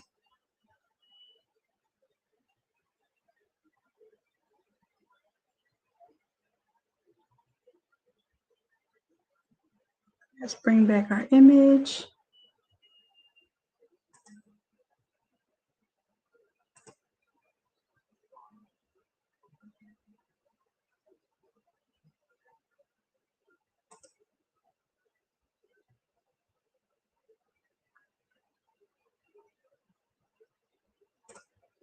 I'm going to copy the layer style from the Zodiac here and paste it here, and hopefully it has the same properties.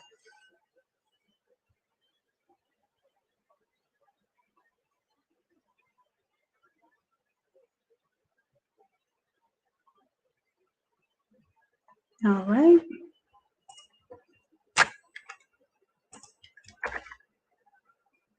I'm just going to make this a little bit smaller so that it only recolors whatever our Zodiac symbol that will be there.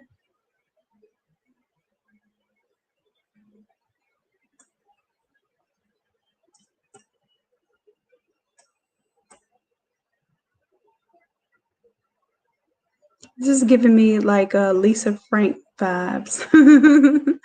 I love it, but yeah, Lisa Frank.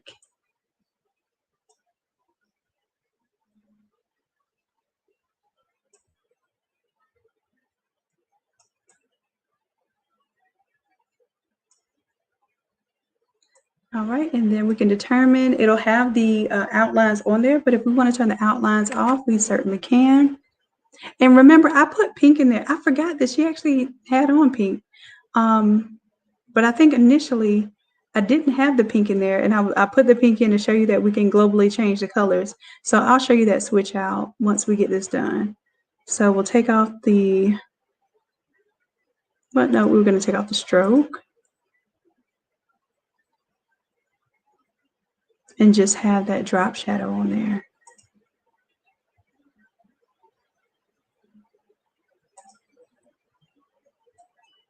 All right, so if you want to put the stroke on there, it's there for you.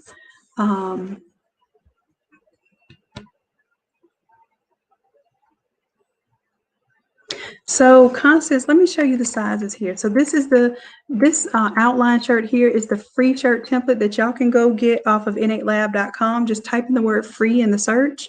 And the reason why I give you this template is because I want you to design one time, right? If you design one time, the way that I have this set up, make sure everything that's really important is inside of this box. And of course, you know, I'm cheating a little bit here by having this come out. But I don't, this isn't as much at risk of being cut out that will make it illegible. Or, you know, you have someone's face hanging off the text in PhotoSafe area, then you are more likely going to have have something look funny because it'll be cut off on the edge of the shirt. So what we do is we design pretty much within this dotted area, right? That's our main design. And then everything else just bleeds off from there. So if you're doing a smaller medium shirt, you can imagine that all you're going to get is this little piece right here of this little extra print. And then if you're doing a large, extra large, then you're going to get this area down here. And that's for a men's shirt, large, extra large. So, she may very well be like a men's medium. And then you have to decide, okay, well, how much of this print do I really want on here? Okay, I got my sleeve covered pretty good, but I'm going to get a little bit down here. And what you don't want to do, you don't want to make the words so big. And I did that the other day, that I didn't move my text down high enough, and it actually cut off on the bottom of the shirt when I pressed it all over. And that's because I designed for a medium shirt, and then I decided to go print a small. If I had designed like I was supposed to and made everything fit within my box, it wouldn't matter whether I was doing a small, medium, large, or extra large. I had plenty of space for all sizes, and I only have to design one time. So that's how I design the all over templates for you all, because I know you don't want to be sitting there, well, let me remake this design for a large. Let me remake this design for a 2X. If you design this way, this goes all the way from small to a 3X. And then I have a different template for the 4X, 5Xs. So all of those templates I have available for you all for free, so that when you all order prints, you order this 36 by 44 inch print, then you already have it set up to where you can press that on the small, you can press it on the 3X, and either way it goes, it's already set up and ready to go. All right, so as far as colors go, Constance, let me know. I'm going to show you our little smart color feature here. So all you have to do is go to the top, and this is going to set the mood for the design. So let's say we were going with the colors that were on our shirt originally, which was the orange, yellow, and green. When I hit yes to update,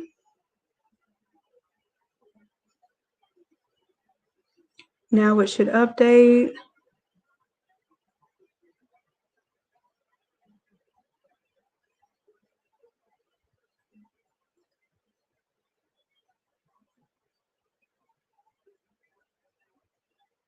All right.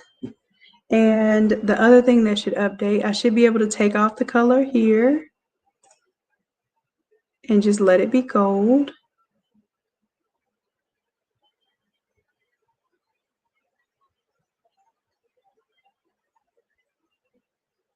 Let me give it a second to update. Okay, so that's it. And that's pretty with the jewel tone.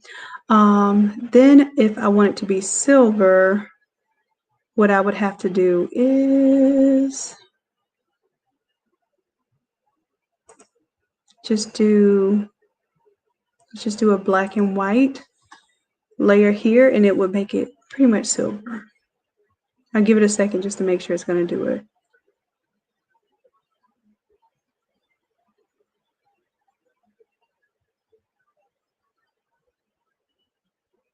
And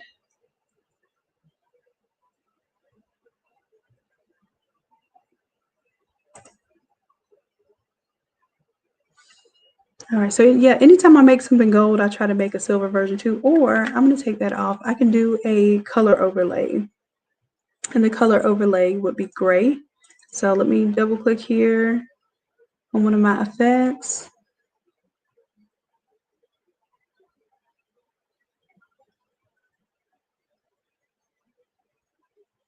Let's do a color overlay. And if you don't see the option here, come down here to the bottom of the FX, and it kind of tucks it away for you. So now I'm going to do a color overlay, and I'm going to choose a gray.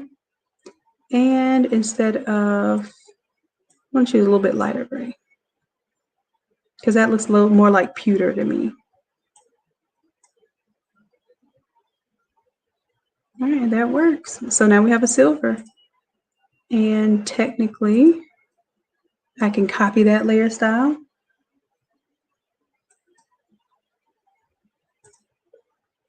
And I can paste it for the 28 or the group, the text group there. This whole group. So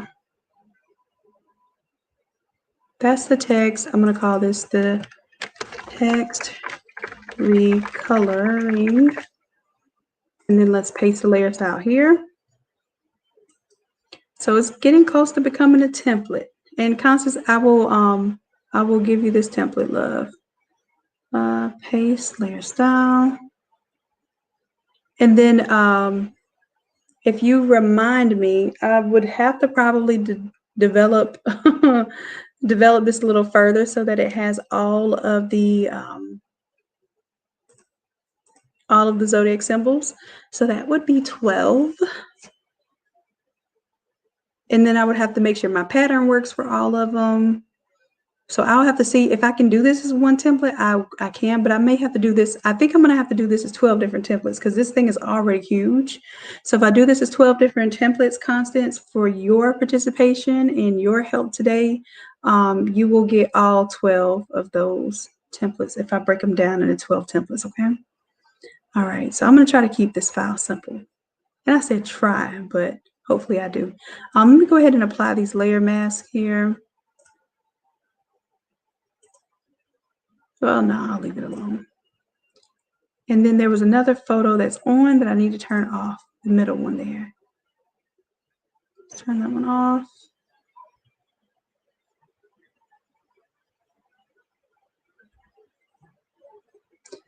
All right. So now let's go ahead and make sure that everything that had that kind of 3D look to it has the same. I'm going to copy and paste these settings here. So we'll put it on the Aries. I'm going to paste that layer style, and then I'll bring it all back. And Constance, do you like the pink on there, or do you like it with the orange, yellow, green? You want me to throw the pink back in there? Yasmin says, yes, all zodiacs, please. And, you know, this has been on my list forever. And I need to do the, like the unisex version of it too. So I will do that. All right, so let's see. Turn it on and make sure it works.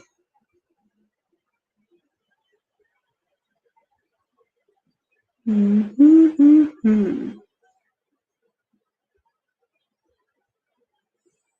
right, and then I'll turn my stroke on.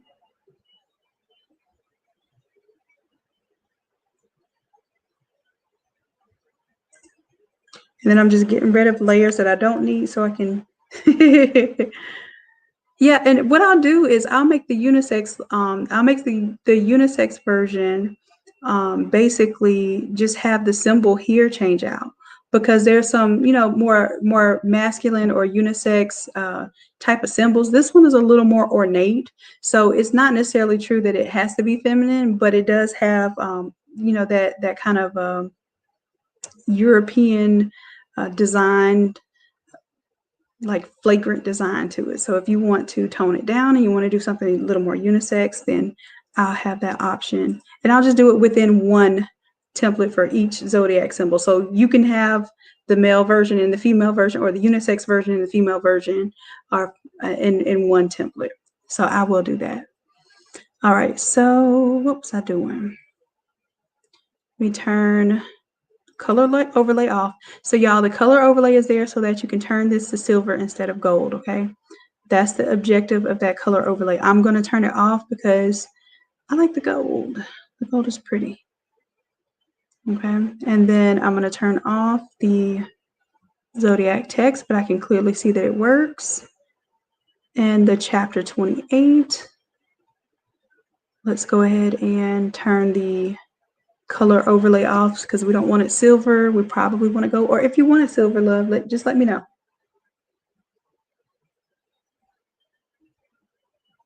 Let's see here. 28. It's there. Yeah, and I'm gonna have to sleep on this because when I make a template for you all, I have to kind of come back with fresh eyes and make sure that I rename my layers and get rid of extra stuff. So it will take me a little time to get it ready for you, but Constance, I'll make sure you get this one tonight because I know this is for one of your pending orders. What am I doing? Turning off the color overlay.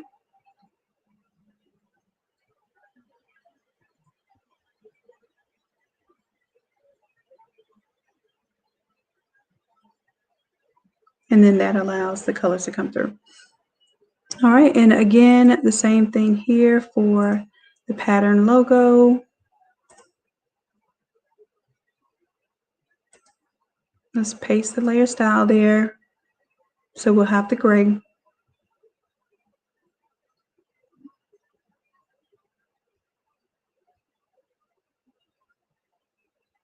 And then I'm going to do the white as well.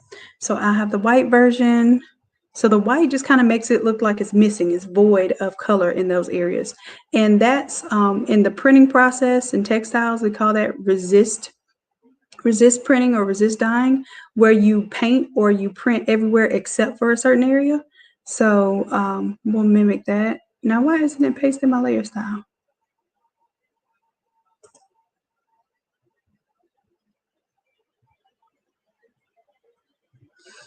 It's got an attitude with me, so let me let it think it's breathing hard right now.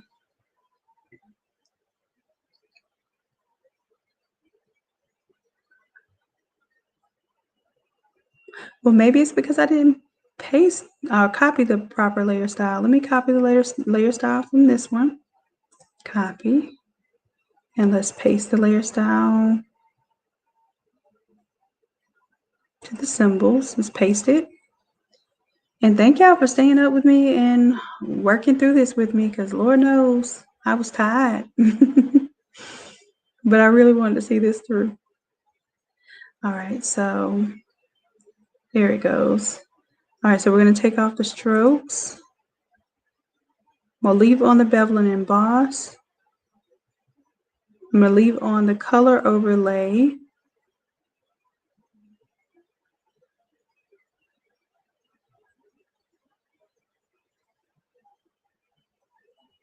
And then I'm going to turn this one off because I'm going to make a color overlay the same color. So let's grab that hex code. I'm double clicking on the swatch right now. It's just taking a little moment to open it up. I'm copying this hex code. That's the actual code number for the color. It's a 6-digit code. That's why they call it a hex code. It's taking a little while. Let me let my computer think. Control A selects all. Control C copies. And then I'm going to get rid of this swatch because I don't need it. Unless, of course, no, I don't need it. I don't need it.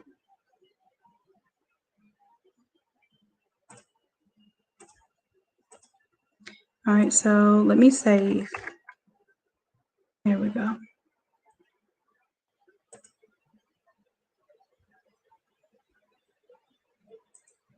Now right click and delete this layer. Don't need it now. Yes, let's delete it. Go to my color overlay. And I kind of like a little bit of shadow on it, so I might play with taking the shadow down quite a bit just so that it looks like it pops off a little bit, but that's a little too much. Okay, so that's the color overlay with the silver. I'm going to take the silver off and make a gold.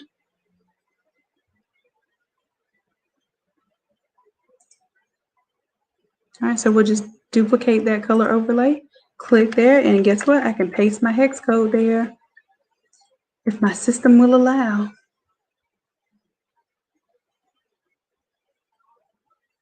Gotcha. We'll go ahead and we'll change the colors. Let's make that yellow, gold.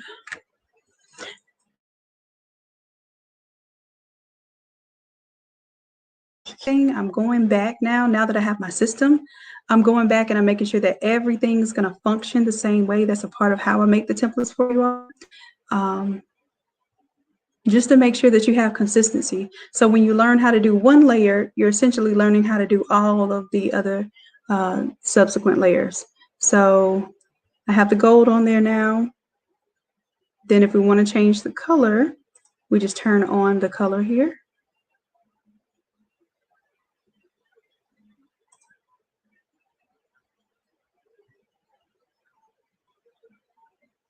Give it a little moment, see it recolored there. Now this one colors the reverse way, but I can also take the exact same color, place it here, and we have the reverse colorway, but we also have the original color. Well, it's the same colorway, it's just the color direction changes.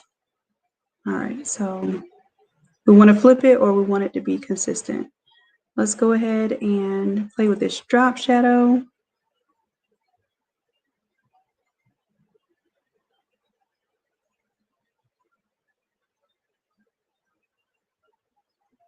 And we're going to reduce this drop shadow, how intense it is. So let's bring down the distance, let's bring down the spread and the size. And then we can also bring down the opacity and just see what that looks like. And give it a moment because it is thinking, it's processing this right now.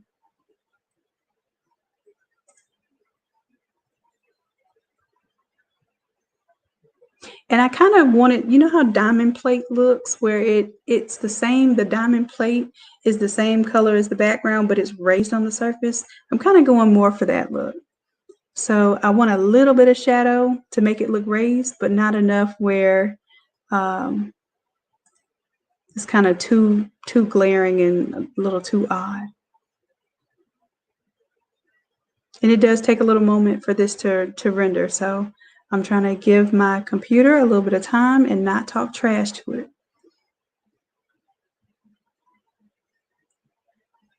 And this computer is what, two years old now. So normally my computers are good for 5 and up years because of the parameters that I make sure that I hit those requirements, and not even just the requirements. I make sure that I go above the requirements for Photoshop. But I'm also doing other things, like I have video editing software on here now, and not that I've edited much video yet. So y'all, please don't expect that out of me. I pray that you don't expect me to edit any videos. I like to just put them on here just like it happened. Mistakes and all. All right, so let me know, love. Pink, orange. Okay, cool. So let's go back to the pink and you will see it all change. So let's double click on any of the color swatches. Let's bring back the pink. Let's turn off the previous one. Hit yes, and let's see if it does its magic.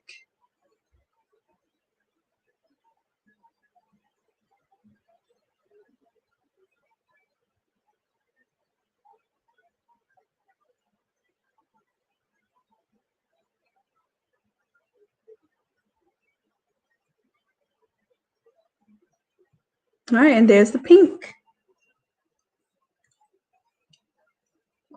Now, as far as the symbol in the back, do you want it to have the color on it or just have the gold?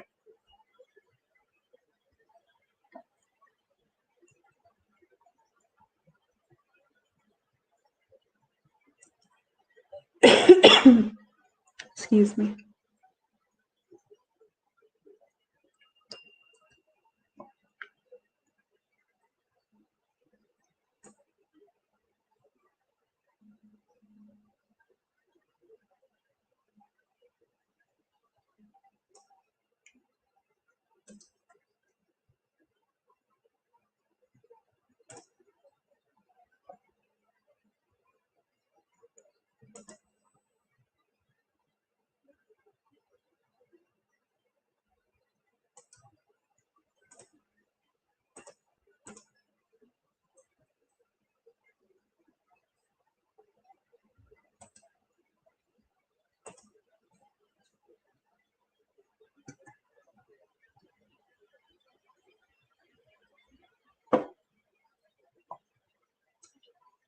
All right, I got you. So we'll keep with the color, and the last thing I was going to do is make you be able to take off the bevel and emboss and make this white so it looks like a resist print. And then I think that's it. And I said I kept it simple, so it should be simple for you to edit. It's not necessarily a simple file, but it certainly will be simple for you to edit.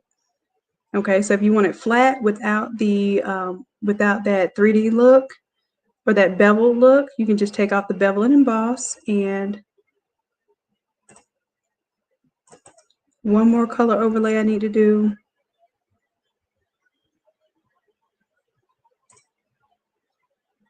And that was the white color overlay. So let's duplicate. Let's bring the white.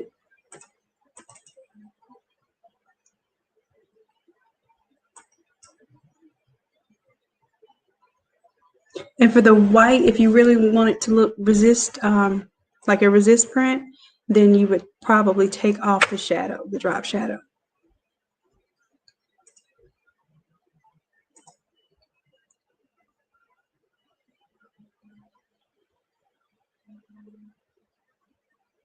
Okay, there it goes. So I'm bringing all of that back, including the bevel and emboss.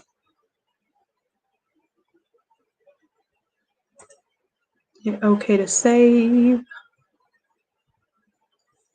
So I definitely need to go ahead and save this thing.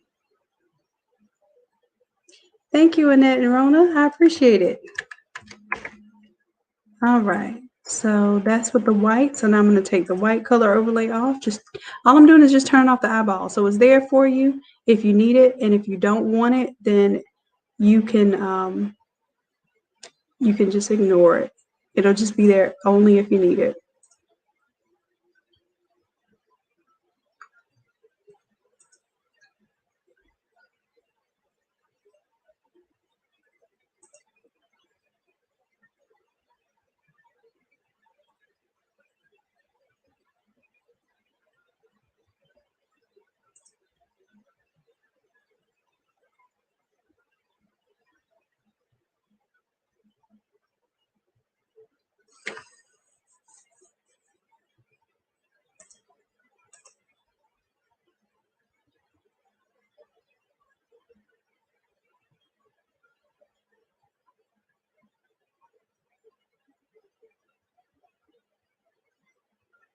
All right, so there we go. I put it on the normal blend mode. I'm going to change this one to normal blend mode too.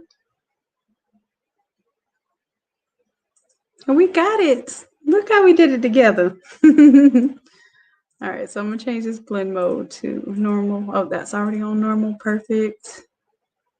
There we go.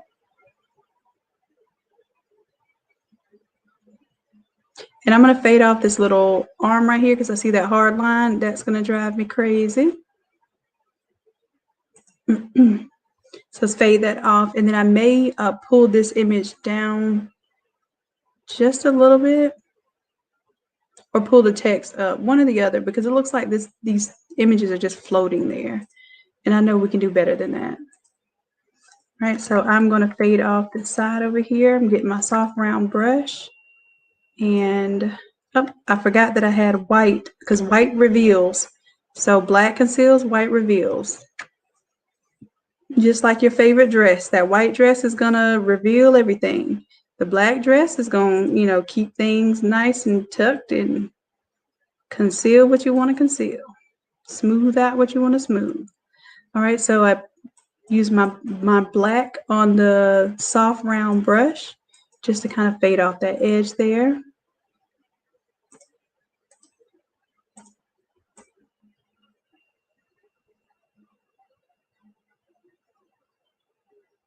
And I'm just trying to take up, you see how when I overlap, I'm trying to cover up things that might look a little odd just standing out by itself. So I just move that down just a little bit. And her finger is hanging outside of this area here, but at least her face isn't. So I don't believe her finger's going to get cut off, but I would be most worried about anybody's face hanging outside of this box, and of course the text hanging outside of the box. All right, and I'm just moving this over a little bit to make sure it's kind of more centered. I think we're getting there. And I don't know if you saw it, Constance, but I added a little piece of hair there where it was like cut off from the image. If you didn't see it, I'm going to save this video. You can go back to it and see where I basically replaced that part of her hair that was cut off from, or cropped off from the photo. And it just makes it look a little more believable, like, it looks like the edge of the hair instead of the cut off edge of the photo. All right, so I think that's it. I'm going to show you what it looks like on the mock-up now. So I have to turn off my guides. Now, if I'm printing this for you, like if you ever need me to print your prints, I recommend that you keep this on for printing, because it helps you to see when you go to print your shirt. If you just print a big old rectangle, you're going to be so confused of where to put your shirt. But if you keep this on, not only does it save me a little bit of ink, but what it does is it helps you line up your shirts whenever you're trying to determine whether you have the shirt on there straight or not. So I've had some people that printed like this, and I think they do it because they're not sure if the template's going to work for their shirt. but they end up like pressing the shirt crooked because you can't really see, you can't see the contour of the shirt. So I suggest that you print like this. Now, when you're going to bring it into your split template, so a lot of you are doing the 13 by 19 split template, the 13-inch roll media split template, or the 24-inch roll media. And good news for those of you with the 8.5-inch printer, I do have the 8.5-inch roll one done. I'm almost done with the 8 by 14 sheet splitter. But if you're going to split it, then do it as this type of wallpaper style design. So I'm going to go File, I'm going to Save As, and then I'll just save it as a JPEG.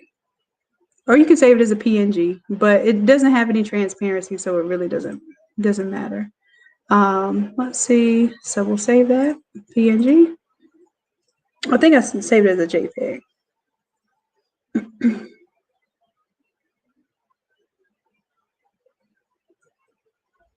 And let's see what it looks like in the mockup now.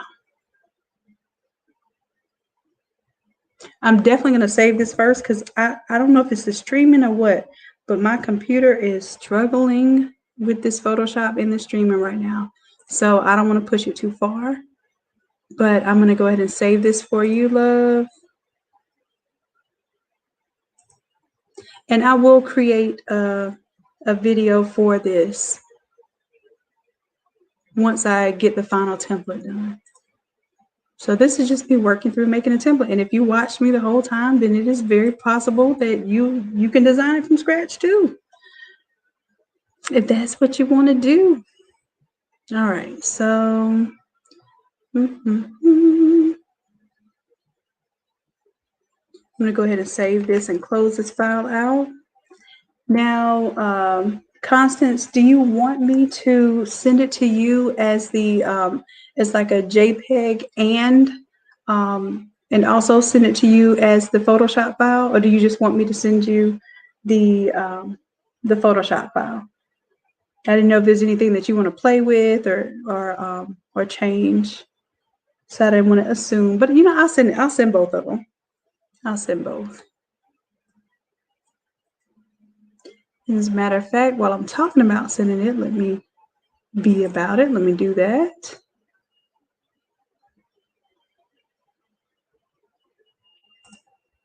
And this is so cool. Like I never would imagine that I would be as my niece and nephew put it, a YouTuber. Yeah. I love teaching though.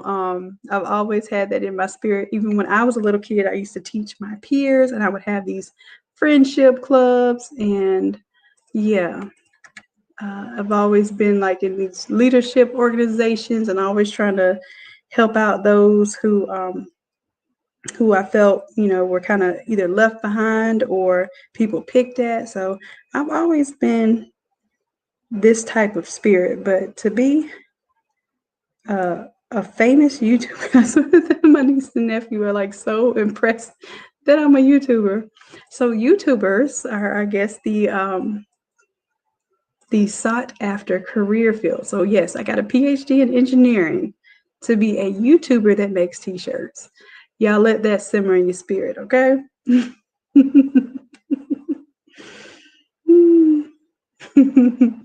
But it all comes around. I promise you. Everything that you do with love and you really want to learn and understand, it comes full circle. I've done everything from fashion design, engineering.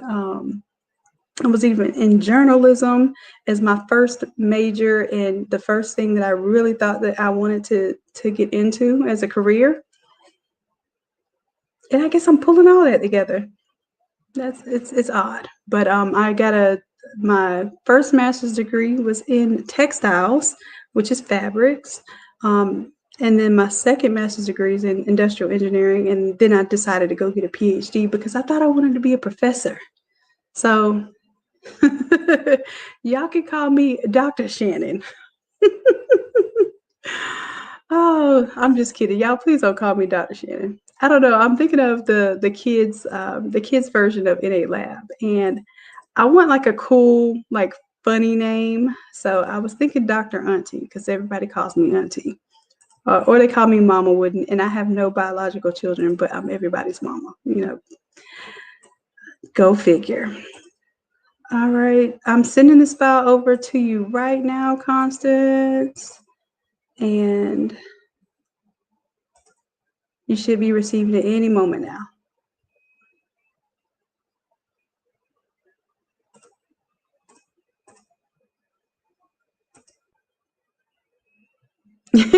Dr. TT. I love it. All right, so save this one. Now what I wanted to do was show it marked up. Here we go. Now I lied and I said I was going to close this other file before I open the other. So we shall see. Okay, this one opened up pretty fast. Look at the difference, like a little bit of extra design time and commenting. Like you all helped me bring it to that next level. Do y'all see that? Yeah, totally different. Now what I'm going to do, I'm just going to switch this out by right clicking on the name, and I'm going to replace the contents. I probably should be bringing this big old file in here, but it is what it is. I'm going to go ahead and drop it in there. Look at that. Now, like I said, it was going to be a large file, but I'm going to bring it down so we can see what it would really look like more to scale. And that's about it. You see, I was saying even with like a medium or large shirt, you're not going to get all of that extra stuff that was on the outside. You see that? It's just barely going to leave some of that on there. So when you design, you have to consider that all that excess is not going to be printed on the shirt. So that's why I wanted to show it to you on this mock-up, so you would see that, hey, it's going to be big on the shirt. It's not going to be like a whole bunch of the symbols on the outside. It's really going to be a few symbols and mostly this big image here. And that's the top. So you want to need a little bit of bleed up there. And we can even move the jeans. If we want to get that out of the way a little bit, let's move the jeans so we can kind of see. There we go. And then you can see your symbols. Kind of play with that a little bit. Show the little rips there. And then the shoes here. I know you were going with the orange. So this is the template that we showed you how to, in the Innate Academy, is course number 122.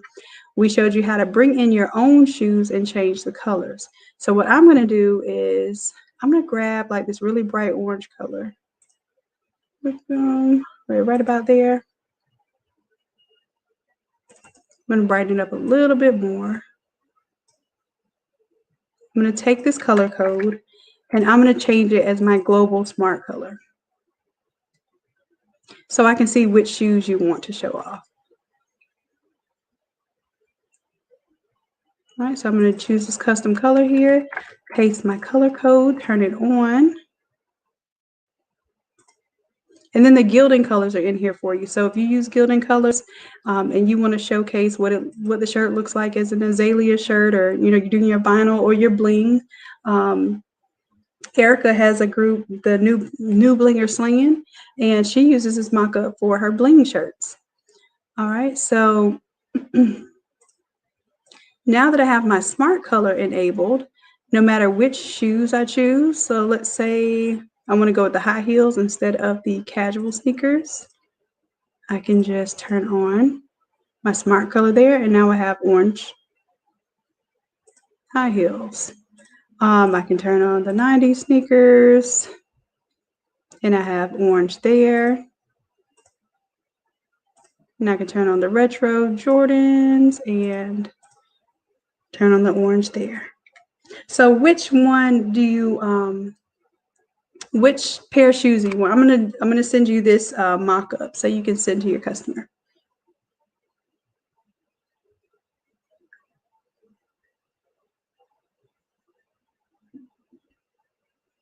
Corey, what? Corey, why am I getting the looking eyes now? You wanting this this template? All right. And I'm definitely uh-oh, got too much going on right now. I'm moving. moving my sneakers. I'm trying to move my sneakers out the way a little bit because I want to get my chapter in there. So let me see how I want the sneakers there. There we go. So they're in there, but they're kind of accents. It's not the focal image. So it's just something so you can show off your designs. And I kind of don't like when the shoes is stepping on the shirt, but hey, it's on there. It'll work. Yes, the mock-up PSD is class number 122. I did a free version of this class. If you all are interested in how to make a flat image, I give you all the free PNG of this. And I teach a class where it's the Basic Bites course, where I showed you how to recolor the shirt, how to select the area that's going to be recolored, how to drag and drop your image on there. Of course, it had the Converses on there, stationary, but I do want to show you that basically I have a free class where if you want to know my teaching style, you can watch that class. It's free. It's got a template. Well, it's not a Photoshop template. The Photoshop template is the course that you have to either pay for or be a member. And that one is 122, I believe. Let me make sure. I don't want to lie to y'all. I'm tired, and it's easy to lie when you're tired. Academy.inetlab.com. Let me go ahead and sign on to Firefox.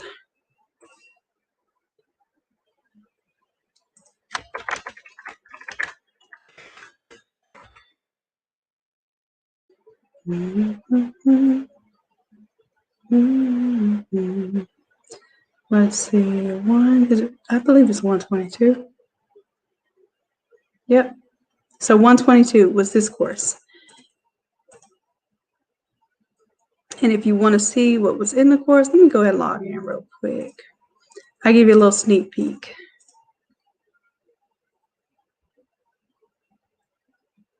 And if you all remind me when I do my free templates,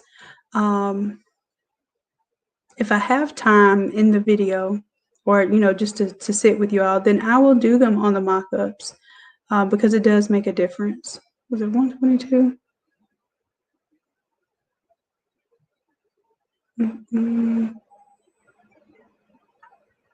Here we go. So I'm going to go to resume course, and this is what it looks like when you're inside of the academy. This one is, I'm going to go to the video, and what I'm going to do is kind of like just push you through the video a little bit to show you what it looks like inside of this class. So this was I believe it was a 3-hour long class. That's how our classes roll. And this is what we started out with. And then I showed you all how to bring in your own sneakers. Y'all cut out the background of them. You brought in your own sneakers and you found out some shoes are harder than others to recolor. So this is what we spent a lot of the class doing. Most of the time what I do is I have a simple part of the class, and then I have every class, even if it's a beginner's class, I have a point in which I'm trying to get you to do an advanced technique, and whether you know it or not that it's advanced, it's advanced. And so what I do is I click on your screen, I draw on your screen, tell you, hey, right click on this or push this over. That's somebody's high heels they're bringing in, where they change the color of the high heels. And it's going to change globally. So you all mocked it up, put your shoes on there, colored your background. Oh, this thing has a whole bunch of different backgrounds too. But I'm just showing off the work of the students now. This is not me working. These are all the students working. What I do when we have class, I very rarely show my screen. Matter of fact, I'm usually not even working on my screen. I'm watching your screens and I'm telling you exactly what to do. And I use each person's screen as an example of what to do next. So this is y'all's work. This is not even me showing you. Now I do have like the demo video. Y'all see how she recolored the shoes purple to match her theme there? Those are shoes that she brought in. She recolored and matched her logo. Okay, so that's what that template does. So it already has shoes in it, but you can also use the shoes that are, you can use the shoes that are in it. You can also use the tutorial in order to learn how to bring in your own style of shoes and recolor them. And that's popular for those of you who do a lot of like, sneaker shirts and that sort of thing. I believe that will be a really, really popular template for you. If you are a non-member, the pre-recorded class is $30. It comes with the template plus the class. So you get that 3-hour long recorded class, you get that plus the template. If you are a member, if you're a $60 a month member, then you get 75% off all of the classes. But naturally, you will unlock all of these classes for free as long as you stay a member that long. So if you can wait, all of these classes will end up being free for you. One class unlocks every 7 days. So you can imagine course 122 is a little farther down the line. So if you want it, if you're a member, then you will be able to use your 67% coupon code if you're a $30 member and your 75% coupon code if you are a $60 member. The $60 members are VIP, so they get to come to the live classes that I have on Sundays. So if you're looking for one-on-one help, I encourage you heavily to try at least one of these Sunday classes because it's like a one-on-one session. Like I said, I don't even show you my screen. I'm looking at y'all's screen. So y'all get my time, and usually it's a small class that goes from 7 p.m. Eastern Standard Time to about 10 or 11. And sometimes I'll push past that if I really need to help some people through. But the objective, is for us to have a final design. Whether you're a beginner or an intermediate or even a pro, you should have a final design by the end of each class. That's the one I was telling you where we did the sock patterns. And you can use this pattern concept like I just used today. I learned how to make a pattern, and all I had to do was kind of remember the class session. And I was able to use that same concept to create the pattern today for the zodiac symbol. Okay, so I really want you all to take advantage if you are a member or if you're considering even just purchasing a class, that with the very first day of membership, you're going to get 4 templates, and I meant to show you those. 101, 102, 103, and 104. So you get those 4 immediately, and then 7 days later, you get 105. 14 days later, you get 106, etc. So for your first 30 days, you get 8 templates and 8 classes, which is a $240 value.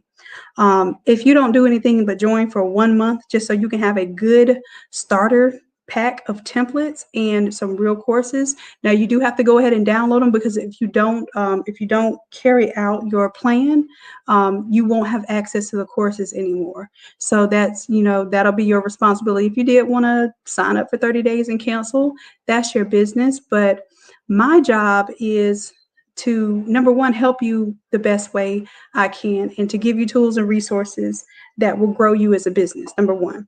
Number two, I feel as if you become a part of the academy and you feel like you wanted to cancel, usually the way it goes, even those that cancel before the end of their cancellation period, they'll go ahead and stop the cancel and renew, and sometimes even upgrade to the VIP status. So my confidence has to be in my teaching skills, and hoping that the materials and the tools that I'm giving you are helpful enough for you to want to maintain your membership. So we're both in this together. I have to create good content for you to stay on, and I need you to continue to be a member in the academy for me to do this full time.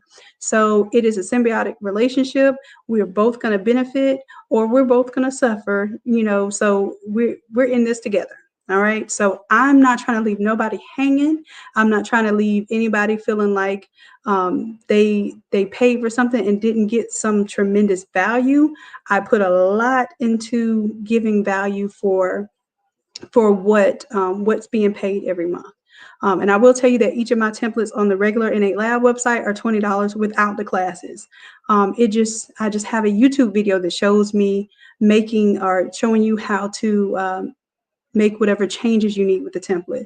So those are $20. So to have a $30 class for $30 a month and get 4 of those every single month is definitely a deal and a steal.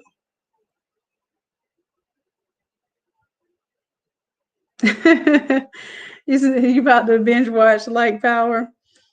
Hey, a matter of fact, is the new season of Power back on yet? Because I miss my little shows and then I binge watch them on purpose. Yasmin, that's a very good question. So for the live classes, now you don't have free access to the live classes with the $30 subscription, but you can use your 67% off coupon code because the live classes are $60. The pre-recorded classes are $30. So if you want to attend a live course, you use your 67% off coupon code and it'll be a little less than $20 to attend a live class. So this is how I tell people, if you intend on taking only one course per month, and I can't tell you like a schedule because literally I kind of come up with these things as you all need stuff. But every single class that I do, it is for you to be able to sell something. I promise you, I don't think any of these things here you can say that you couldn't make any money off of or it would not benefit your business. So I do my best to make sure that every Sunday that I have something that's going to grow your business, going to get you excited, give you a mock-up by the end of class that you can post on your social media. You can post in these groups and, get feedback and get customers immediately. I mean, as soon as you're done with the class at night, if you wanted to at 11 o'clock that night, post it, you're going to get a sale. You're going to get a sale within 24 hours if you put your stuff out there, but you have to put it out there. All right. So for the $30 members, my suggestion is if you only take one class, then the $30 membership is good because you pay basically $20 for one class, one live class a month, and then you're paying your $30 subscription. So you're still going to unlock 4 templates every month, and you're going to get one live class for $50. If you do at least 2 live classes a month, then it's most certainly going to benefit you to do the $60 membership. Because basically you're paying $60 flat fee and you can sit in on any class that you want to. And usually it's by Friday, I kind of show you all what I call a demo where I'm walking through what we're going to do in class, just so you can understand, hey, this is what I need to have prepared, or, this is what the extent of that class is going to be for Sunday. But I don't want to just discourage you because every single person that attends class, as long as your Photoshop doesn't quit on you, then I don't quit on you. Okay. And we get it done by the end of class. Okay.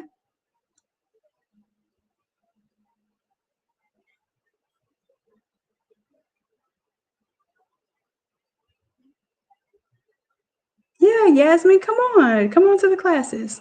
And even like some people don't want to do the classes. I'm gonna tell you the truth. I wasn't one of those students that like to be in class following along with the masses. I would literally sketch and doodle in class, and then I would go home and teach myself the material, or I would record it and be able to stop and pause things because I like to think of things when my mind settles into those things. I don't like to kind of be on someone else's time and clock learning. So I was a type of learner where I had to, in order to absorb it, I had to teach myself that stuff later. But that's how I am now.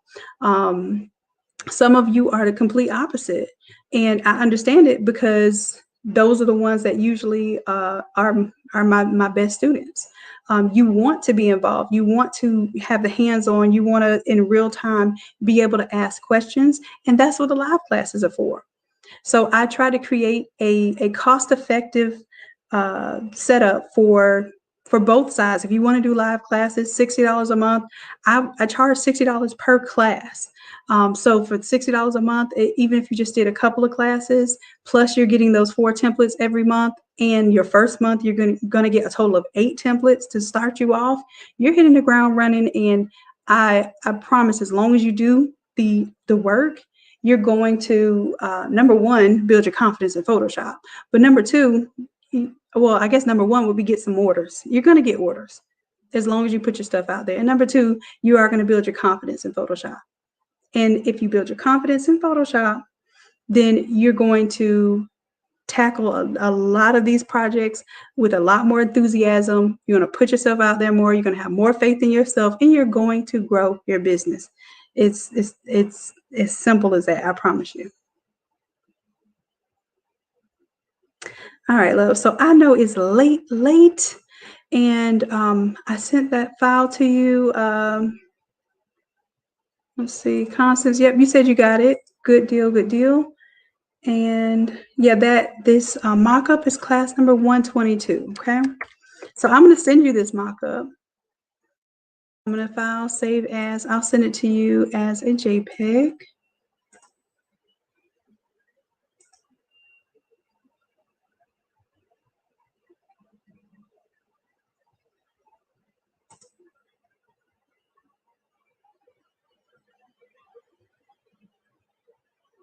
And I'll go ahead and send that to your email.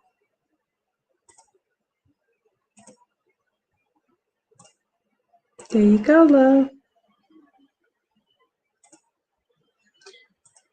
All right. Well, is it about that time? Yes, it is. I see some of y'all are getting sleepy on me and dropping off, and that's cool because I'm going to bid you all a good night. I appreciate you all. I love y'all dearly. Even in my worst of worst, y'all still make me feel special. And I hope I do the same for you. Make sure that you are a part of the Innate Creatives Facebook group, a private group. Make sure you answer all those questions so Erica can let you in there.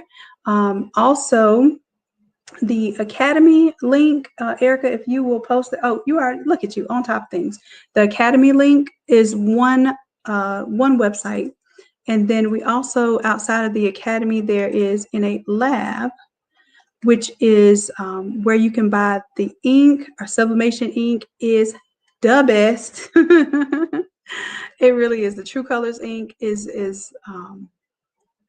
the word is growing. Y'all are telling me what y'all feel about it. I'm really happy because I was very quiet about it at first.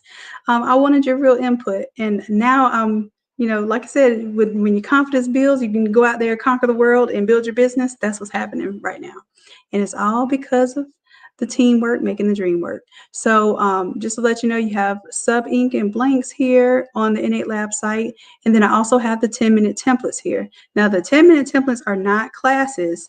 The 10-minute templates are templates that I make YouTube videos for, and I'd show you all for free, how to edit those templates. And usually that YouTube video is about an hour long, but I'm showing you how to do everything rather than the students going through the design process. All right, so y'all check out these 10-minute templates and let me know, if there's some things that you want to see.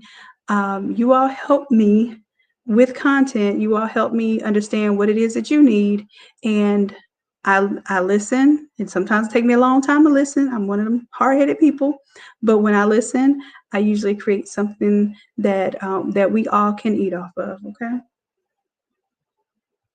Oh, awesome. Constance says she found me by searching how to convert the T7270. And I hope to be doing some more like physical demonstration videos. So you all let me know what you want to see.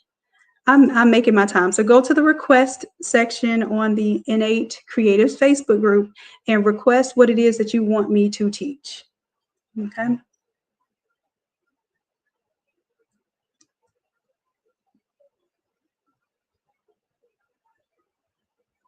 Simply Beautiful dispersion. Now, I'll look into that. Matter of fact, let me put that on my. Well, do me a favor.